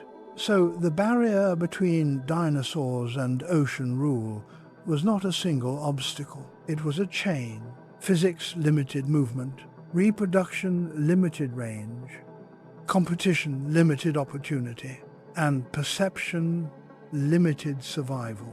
Together they formed a boundary evolution rarely crosses unless catastrophe clears the path entirely. Dinosaurs never lacked strength or diversity. They lacked reason and sensory preparation to abandon a perfectly mastered world for one that spoke a different language. The sea remained foreign not because it was unreachable, but because it was unintelligible. To live in water, an animal must solve a paradox. It must float and not float, too buoyant, and it cannot dive to reach prey, too dense, and it wastes energy constantly fighting to stay above the depths. Balance becomes survival. This balance is called buoyancy control, and it is one of the most difficult problems evolution ever solves. On land, weight is unavoidable. Every step presses downward, and skeletons must resist gravity continuously. Bones grow strong and supportive because collapse means death. Air surrounding the body provides almost no lift. But in water, weight nearly disappears. A large body becomes light, almost drifting upward. Without adjustment, a land animal entering water cannot stay submerged long enough to hunt efficiently. It pops back to the surface repeatedly. So aquatic animals must redesign their density. Marine mammals solved it with blubber and lung control. Fish solved it with swim bladders. Marine reptiles solved it with bone structure. Instead of hollow bones, many aquatic reptiles evolved dense, heavy skeletons, a natural ballast system that counteracted buoyancy and allowed controlled diving. The body becomes its own anchor. Dinosaurs evolved in the opposite direction. Many possessed lighter bones to improve terrestrial efficiency. Hollow spaces reduced weight and made movement less costly. This helped large animals walk and run without exhausting energy. But it also increased buoyancy. A large theropod entering deep water would struggle to remain submerged without constant effort. Each dive costs oxygen and energy. Each ascent interrupts hunting. In shallow water, this is manageable. In open ocean, it becomes crippling. Here, Spinosaurus becomes important again. Fossil analysis shows unusually dense bones compared to other dinosaurs. This adaptation likely allowed longer submersion and more stable movement in water. It represents evolution attempting to solve the buoyancy problem without abandoning terrestrial ancestry. But the solution was partial. Dense bones increase diving ability, but also increase walking cost. The animal becomes heavier on land and slower in pursuit of terrestrial prey. Trade-offs appear immediately. Marine reptiles faced no such compromise. They had already committed fully to aquatic life. Their entire anatomy, from ribs to vertebrae, supported buoyancy balance. Some even adjusted lung volume to fine-tune depth control. Dinosaurs could only adjust incrementally without losing land competence. They remained between worlds. Buoyancy also affects hunting style. A predator must approach prey silently and remain at depth long enough to strike. Repeatedly floating upward alerts prey and breaks pursuit. Efficient marine hunters glide at stable depth, conserving oxygen until the moment of attack. An animal struggling against buoyancy cannot glide. It paddles constantly. Constant paddling creates disturbance, consumes energy, and shortens dive time. This is why many semi-aquatic animals today stay near bottom or shoreline. The ground provides counterforce against floating. Away from bottom contact, maintaining position becomes costly. Dinosaurs likely behaved similarly. Rivers and lagoons offered physical support. Open ocean removed it. The sink problem therefore formed another invisible wall. Not dramatic, not violent, but persistent. An animal unable to control depth efficiently cannot exploit three-dimensional space. It becomes restricted to surface or bottom zones, while specialists roam freely between. And in the ocean, freedom of depth equals dominance. In the ocean, space is not flat, it is layered. Near the surface, sunlight fuels plankton, blooms, and attracts schools of fish. In mid-depths, dim light shelters slower swimmers and ambush hunters. Far below, darkness favors creatures adapted to pressure and patience. A successful marine predator moves between these layers efficiently, following prey vertically as well as horizontally. This is where buoyancy becomes power. An animal that can hover effortlessly can patrol without exhaustion. It can rise slowly beneath prey or sink silently from above. Energy spent on motion goes into pursuit, not survival. Over time, such efficiency determines which lineage spreads and which retreats. Marine reptiles achieve this balance early. Their dense bones offset lung buoyancy, allowing neutral suspension in water. A plesiosaur could glide without constant paddling, its flippers adjusting position gently. An ichthyosaur could cruise at depth, rising only when needed.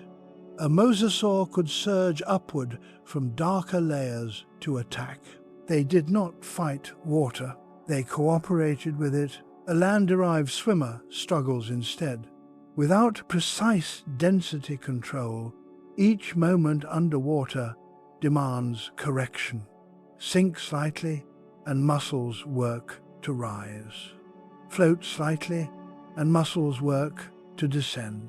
The body never rests, and fatigue accumulates long before prey is secured. Such an animal might survive in rich, shallow zones where food is abundant, but across open sea, where prey may be sparse, it loses the energy economy battle.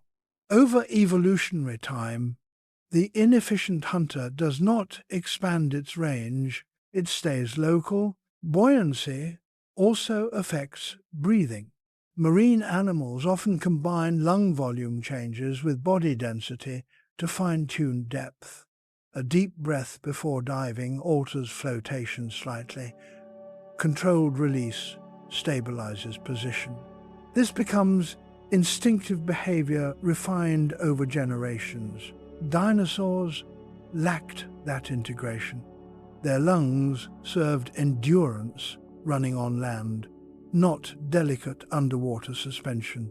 Each dive would involve awkward adjustments, shortening effective hunting time. Even a powerful swimmer cannot dominate if it must surface constantly. Temperature reinforces the problem. Colder water increases density differences and amplifies buoyancy imbalance. Marine specialists compensate through insulation and circulation control. Semi-aquatic animals, including likely aquatic dinosaurs, would find colder seas particularly challenging, restricting them to warmer environments. Limited range means limited evolutionary impact. Dominance requires expansion, so buoyancy shaped not only movement, but geography. Marine reptiles roamed vast ocean basins. Dinosaurs remained near coasts and rivers where the bottom offered stability and food density offset inefficiency. The difference between ruling a shoreline and ruling an ocean lies in vertical freedom, the ability to exist comfortably anywhere between surface and depth. Dinosaurs never gained that freedom. The sink problem, therefore, completed the pattern. Physics resisted them. Reproduction anchored them. Competition excluded them. Senses confused them. And buoyancy constrained them. Each factor alone might be overcome over millions of years.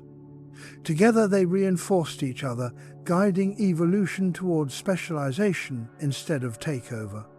The shoreline again appears as the final compromise, shallow enough for footing, rich enough for hunting, safe enough for breathing, a place where land animals could taste aquatic life without surrendering their terrestrial design. But tasting is not conquering, and the open ocean remained a realm defined by those who could float without effort and sink without struggle. Throughout this story, a boundary keeps appearing, not a wall of stone, not a deep trench, just a thin, shifting line where water meets land. The coastline. It looks insignificant, a place animals simply cross when they wish, yet in evolutionary terms, it acts like a filter.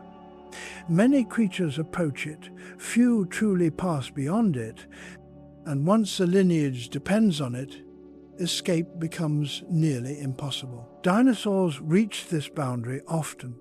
They hunted along rivers, patrolled estuaries, waded through wetlands, and followed fish migrations into shallows. Fossil tracks even show herds moving across tidal flats. They were not afraid of water, but they never abandoned the coast, because the coastline offers opportunity and a trap. Near shore, conditions resemble land enough to support terrestrial bodies. The ground lies beneath shallow water, providing traction. Prey concentrates in predictable channels. Animals can breathe easily and retreat quickly. For a land predator, this is ideal. Aquatic food without aquatic cost. Evolution favors these zones. A lineage feeding successfully there multiplies, spreads, and becomes specialized for the boundary. Slightly broader feet, tolerance for immersion, and hunting strategies tuned to tides appear generation after generation. But this success locks the species in place. The environment gives just enough benefit that full aquatic transformation is unnecessary, yet enough dependence that retreat inland reduces survival. The animal becomes a shoreline specialist. Specialists rarely leave profitable habitats. Why evolve flippers if wading works? Why change reproduction if nests remain safe nearby? Why redesign senses if prey is visible in shallow water? Natural selection preserves efficiency, not ambition. So adaptation stalls at the edge. This is the coastline trap, an environment that rewards partial adaptation but discourages completion. Many animals fall into it even today. Bears fish in rivers but never evolve into seals. Wading birds hunt in marshes yet remain flyers rather than swimmers. Crocodiles dominate estuaries but seldom cross deep oceans. The boundary supplies food while preventing full commitment. Dinosaurs experienced the same pull. The trap deepens through reproduction. Because eggs must remain on land, adults cannot stray far. Feeding grounds must lie within return distance of nesting sites. Over generations, migration routes shrink to reliable coastal corridors. The species map becomes a thin ribbon hugging continents. Expansion into open water becomes evolutionarily invisible. Individuals that attempt it leave no offspring. The population never learns the ocean. Predators reinforce the boundary too. Open seas contain fast swimmers capable of detecting disturbance quickly. A shoreline hunter entering deeper water meets organisms perfectly adapted to pursue or evade there. Survival drops sharply beyond the shallows. Selection pushes the lineage back toward land again. Every failed attempt strengthens coastal behavior. Over time, anatomy reflects this compromise. Limbs adapt for wading rather than swimming. Vision stays air-optimized. Bone density increases slightly but not fully. The body becomes perfect for knee-deep water and mediocre everywhere else. The animal is no longer purely terrestrial, but never truly marine. The shoreline becomes home, and home becomes limitation. Once a lineage becomes tied to the coastline, geography begins shaping its destiny more than anatomy does. Coastlines are not stable places. They flood, retreat, shift, and break apart as sea levels rise and fall. Tides change daily. Storms erase nesting grounds in hours. Rivers carve new channels, turning feeding zones into dry land or deep water. Over geological time, entire coastal ecosystems migrate across continents. For a shoreline specialist, survival depends on chasing this moving boundary. But chasing it keeps the species from leaving it. Dinosaurs adapted to these shifting margins rather than escaping them. When waters advanced, they moved inland slightly. When waters retreated, they followed outward, yet always within reach of land.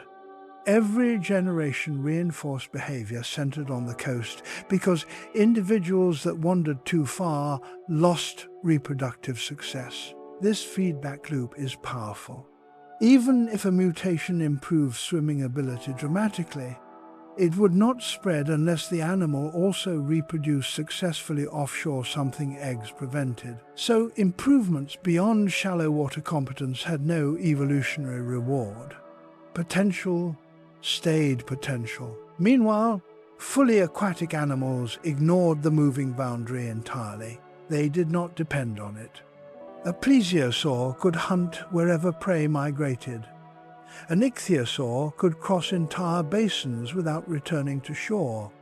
Their populations expanded across oceans because nothing tied them to a line on the map. Freedom of habitat created freedom of evolution. Coastal specialists never gained that freedom. Over millions of years, this difference compounds. Oceanic species diversify across enormous areas, forming new species and ecological roles. Shoreline species diversify locally, remaining variations of a single lifestyle. Their evolutionary reach remains narrow. So even if dinosaurs dominated every coastline on Earth, they still would not rule the sea, only its edges.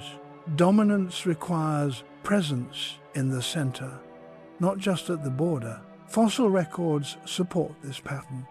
Marine reptile fossils appear in deep water sediments far from ancient continents.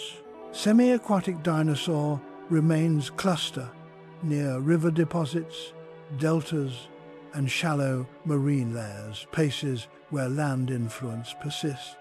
They lived where their biology allowed, not where opportunity existed.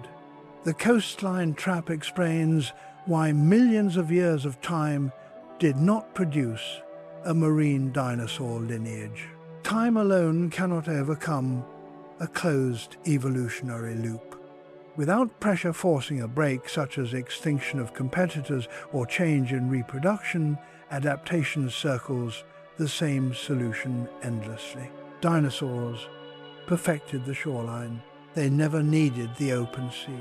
So the boundary endured, not because the ocean was unreachable, but because the edge was sufficient. A place rich enough to sustain them, yet restrictive enough to prevent transformation. And across the entire age of dinosaurs, that thin shifting line defined their final frontier. If you want to understand dinosaurs, sometimes the best way is to stop looking at fossils. Look at living animals instead, because one lineage today still walks the same evolutionary road dinosaurs once traveled crocodilians. They are ancient, semi-aquatic predators. They swim powerfully, hunt fish, ambush land animals, and tolerate salt water for long periods. Some species even cross stretches of ocean between islands, and yet they do not rule the open sea. They stay near rivers, coasts, and estuaries. The same invisible boundary appears again. Crocodiles seem perfectly built for water at first glance. Streamlined bodies, powerful tails, eyes and nostrils positioned above the surface. They glide silently and can remain submerged for extended periods. Compared to most land animals, they look almost marine already. But compare them to true ocean predators, sharks, dolphins, or large marine reptiles of the past, and differences emerge quickly. Their limbs still support walking. Their breathing still demands frequent surfacing. Their hunting relies on sudden bursts rather than sustained pursuit. They are ambush specialists, and ambush works best near edges. The open ocean lacks edges, no banks to hide beside, no shallow bottom for leverage, no confined channels forcing prey close. In this environment, predators must chase, track, and outlast. They must remain submerged for long intervals and travel great distances efficiently. Crocodiles cannot do this economically. They could survive temporarily offshore, but they could not maintain population success there. So they remain coastal rulers, not ocean rulers. Now imagine a dinosaur lineage attempting deeper aquatic life. The same constraints would apply. Even a strong swimmer adapted for water would still favor ambush in confined environments. Evolution would push it toward rivers and lagoons where its strategy remained effective. It would resemble a crocodile-like role, and that role is inherently coastal. Crocodiles also reveal the reproductive barrier clearly. Despite spending most of their lives in water, they return to land to nest. Eggs require stable ground and warmth. Every generation ties them back to shore. Because of this, populations cluster near predictable nesting areas. Open ocean living becomes impossible. Dinosaurs shared the same limitation. Salt tolerance does not equal marine adaptation. Some crocodiles survive in seawater for weeks, yet they always return. The ability to endure an environment differs from the ability to inhabit it permanently. Likewise, dinosaurs could swim, wade, and fish, but endurance never equaled ownership. Ownership requires independence from land. Crocodiles, therefore, act as a living model of what semi-aquatic dinosaurs likely represented. Highly successful boundary predators thriving at interfaces between ecosystems rather than inside one completely. They dominate where land and water meet. They withdraw where water becomes infinite. Modern ecosystems quietly repeat ancient history. Where rivers empty into oceans, crocodiles flourish. Fish gather in nutrient-rich water. Land animals come to drink, and visibility remains good enough for ambush. Energy gained from each hunt exceeds energy spent waiting. Step farther from shore, and everything changes. Prey spreads out. Depth increases. Currents strengthen. Chase distance multiplies. The ambush predator loses its advantage. Open ocean hunters rely on endurance. Sharks cruise continuously, detecting faint electrical signals in water. Dolphins coordinate pursuit across large areas. Tuna maintain high speeds for long periods. These animals rarely wait, they search. A crocodile cannot match that strategy without redesigning its entire physiology. Its metabolism supports bursts, not endless motion. Its body shape favors quick lunges, not sustained travel. Over time, individuals venturing too far offshore would catch less prey and reproduce less successfully. Natural selection pulls the species back to the coast. The pattern explains fossil behavior as well. Semi-aquatic dinosaurs likely experienced identical pressure. Near water, they thrive catching fish, scavenging carcasses, competing with other shoreline predators. Beyond a certain distance, specialized marine hunters dominated again. So even with millions of years available, evolutionary pressure never pushed them fully outward. They stayed where success already existed. Temperature offers another clue. Coastal waters warm quickly and vary with seasons, but open oceans can be colder and more stable. Animals living offshore often require insulation or metabolic adjustments to prevent heat loss. Crocodiles regulate temperature through basking and shallow water movement, strategies impossible far from land. Dinosaurs would face similar limits. The sea is not one environment. It changes drastically with distance from shore. Adaptations suited for a lagoon fail in deep pelagic water. Migration also matters. Marine animals cross vast distances following food cycles. A coastal predator cannot easily follow, so its range remains fragmented. Fragmented ranges limit speciation and ecological expansion. Over geological time, that keeps the lineage confined to a narrow role. The coastline becomes destiny. Thus, modern crocodiles demonstrate the same evolutionary ceiling that dinosaurs encountered. They are successful not because they conquer every environment, but because they perfectly exploit a specific boundary. They prove that semi-aquatic dominance does not automatically lead to marine dominance. It leads to stability at the edge. Looking back through deep time, the message is consistent. Dinosaurs did not lack opportunity. They lacked incentive to abandon a working strategy. Just as crocodiles today rule estuaries yet ignore the open ocean, dinosaurs likely ruled ancient shorelines without ever needing to replace ocean specialists. The boundary held then as it holds now. It is a tempting thought. What if the extinction never happened? If the asteroid had missed? If ecosystems had continued unchanged? Would dinosaurs eventually have entered the oceans completely? Time seems like the ultimate evolutionary tool. Given millions of years, surely anything possible must eventually occur. But evolution does not move toward every possibility.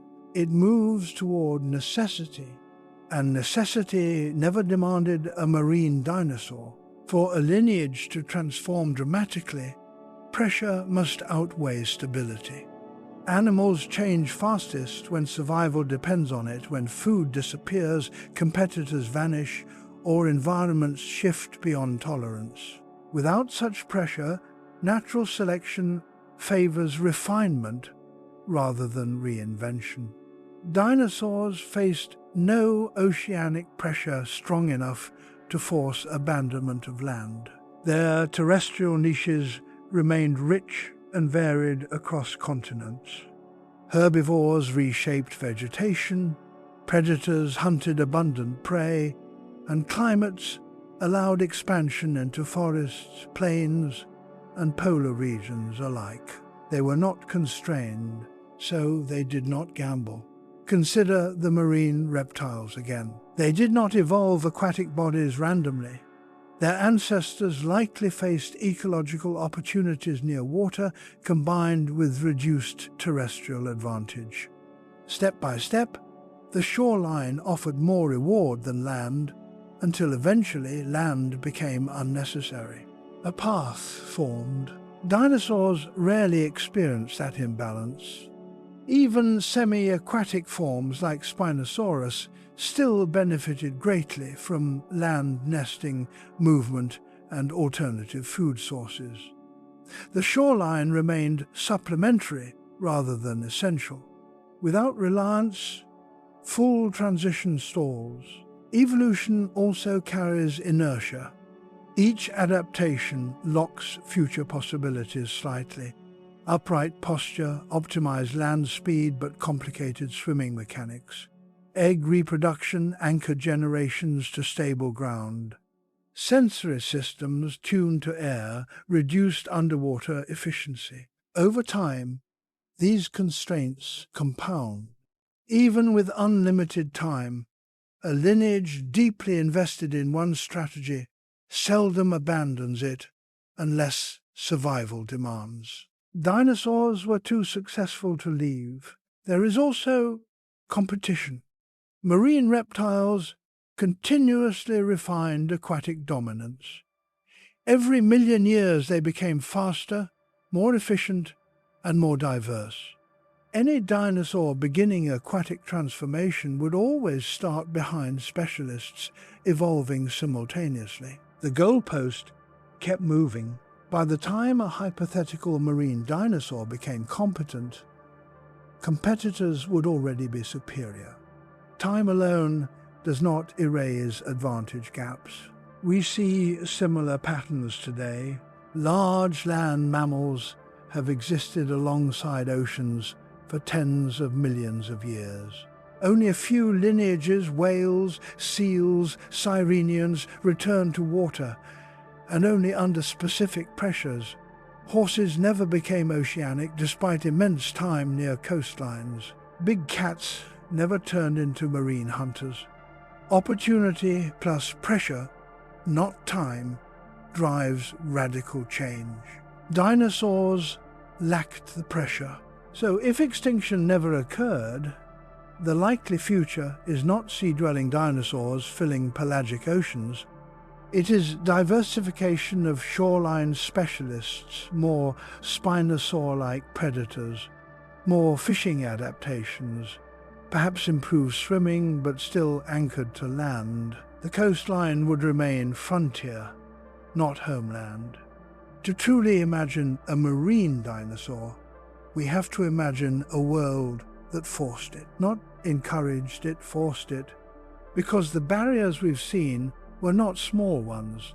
They were structural. Reproduction, buoyancy, sensing, locomotion, competition, and habitat economics. Crossing them would require many traits changing together across generations, and that only happens when survival leaves no alternative. So what would that world look like? First, land would need to fail. Vegetation collapse, climate shifts, or extreme competition could make terrestrial life unreliable. Herbivores decline, predators struggle, and shoreline feeding becomes the only dependable food source.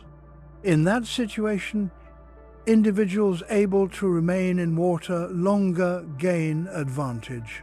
Over time, selection begins favoring deeper water foraging. The shoreline stops being optional. It becomes necessary. Second, marine competition would need to weaken. As long as fast marine reptiles filled the oceans, newcomers would remain marginal. Only a large-scale marine extinction removing established aquatic predators could open ecological space wide enough for a land lineage to expand outward gradually. Without vacancy, adaptation stalls at the boundary.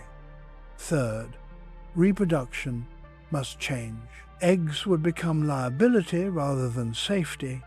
Individuals capable of retaining eggs longer internally or birthing live young would leave more offspring.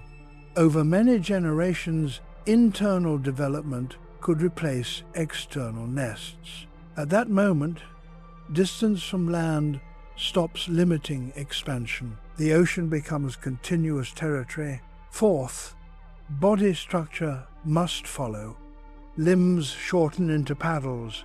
Tail becomes propulsion. Bone density balances buoyancy, and lungs adapt for long dives. Sensory systems shift toward vibration detection and low-light vision. Each change depends on the others. Incomplete sets offer little advantage. Evolution would cascade, but only under relentless pressure. Notice how extreme this scenario is. It requires land instability, ocean vacancy, and long-term directional selection all at once. Without them, partial adaptations remain good enough and prevent further transformation. Dinosaurs never experienced this combination, so they never crossed fully into marine life. Ironically, something similar did happen after their extinction. Marine reptiles vanished, and mammals, small and adaptable, eventually moved into water. They faced strong pressure, open niches, and long evolutionary time. The result was whales. Not because mammals were superior, because conditions aligned. Therefore, if dinosaurs had more time in the same stable world, the answer is likely no. They would not become ocean rulers. They would remain masters of land and specialists of coasts. Time alone does not rewrite biology. Circumstance does. When people ask why dinosaurs never ruled the oceans, they usually imagine dominance as a single crown, one group replacing another across all time. But the ocean has never worked that way. It does not keep one ruler, it changes rulers, again and again. Long before dinosaurs appeared, The seas belonged to fish, armored, jawed pioneers, exploring open-water ecosystems for the first time. They defined early marine food webs and established the fundamental structure: swimmers chasing swimmers in endless space. Then came marine reptiles. They did not defeat fish entirely, but they became apex predators above them. Ichthyosaurs hunted fast prey, plesiosaurs ambushed mid-depth animals, and mosasaurs later patrolled as powerful generalists. For tens of millions of years, they shaped the oceans. Then extinction erased them, and the crown passed again. Sharks expanded after marine reptiles declined, refining hunting strategies based on detection and endurance. Later still, mammals entered whales, transforming from landwalkers into ocean giants. Each group solved the same environmental challenges differently, yet each dominated its era effectively. No single design proved permanent. Water rewards adaptability over legacy. Eventually, birds joined the system. Penguins, seabirds, and diving specialists filled roles near surface layers, hunting fish and squid in ways no reptile had done before. They did not replace whales or sharks, but integrated into the hierarchy, adding complexity. The ocean supports multiple rulers at once, each mastering a different level. So, asking why dinosaurs never ruled, it assumes rule must belong to them eventually. But the ocean never promised inheritance. Dinosaurs thrived during the age when marine reptiles already held top positions. By the time extinction removed those reptiles, the dinosaurs themselves were mostly gone except for birds, and birds then entered the marine world in their own style. The crown did not skip them. It passed through transformation. This reveals a broader truth. Evolution does not aim for universal dominance. It rotates opportunity. Each lineage dominates only as long as conditions favor its design. When conditions shift, a new solution rises, not necessarily better, just better suited. The sea is a stage constantly rewriting its cast. When we look back across deep time, a pattern emerges. No group holds the oceans forever. Armored fish once dominated. Marine reptiles followed. Sharks expanded. Whales rose. Birds joined. Each era feels permanent while it lasts. Yet every era ends. The ocean does not recognize ownership, only suitability, and suitability changes. Dinosaurs fit perfectly into land ecosystems because gravity, vegetation, and terrestrial prey matched their design. The oceans required a different balance of energy, sensing, and reproduction. Another lineage had already matched that balance long before dinosaurs approached the shore. So dinosaurs never failed to rule the sea. They simply belonged elsewhere. Even extinction reinforces the point. When marine reptiles vanished, the seas did not remain empty waiting for their return. Mammals and birds filled the space, using entirely different anatomies. The environment shaped its inhabitants rather than inheriting them. Nature replaces functions, not identities.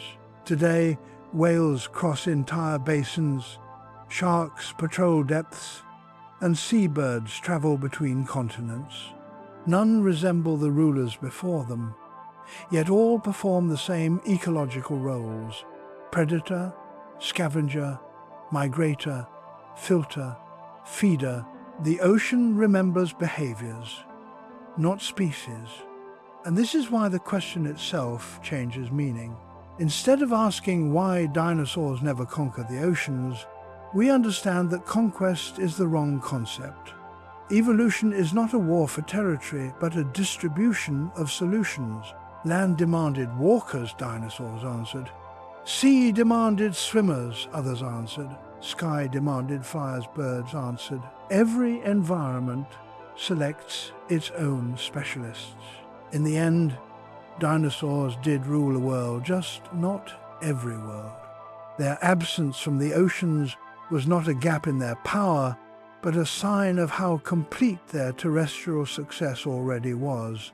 They did not need the sea, and the sea did not need them. Different domains, different rulers, same planet. And across millions of years, life kept changing hands, proving that dominance in nature is never permanent, only appropriate for a time.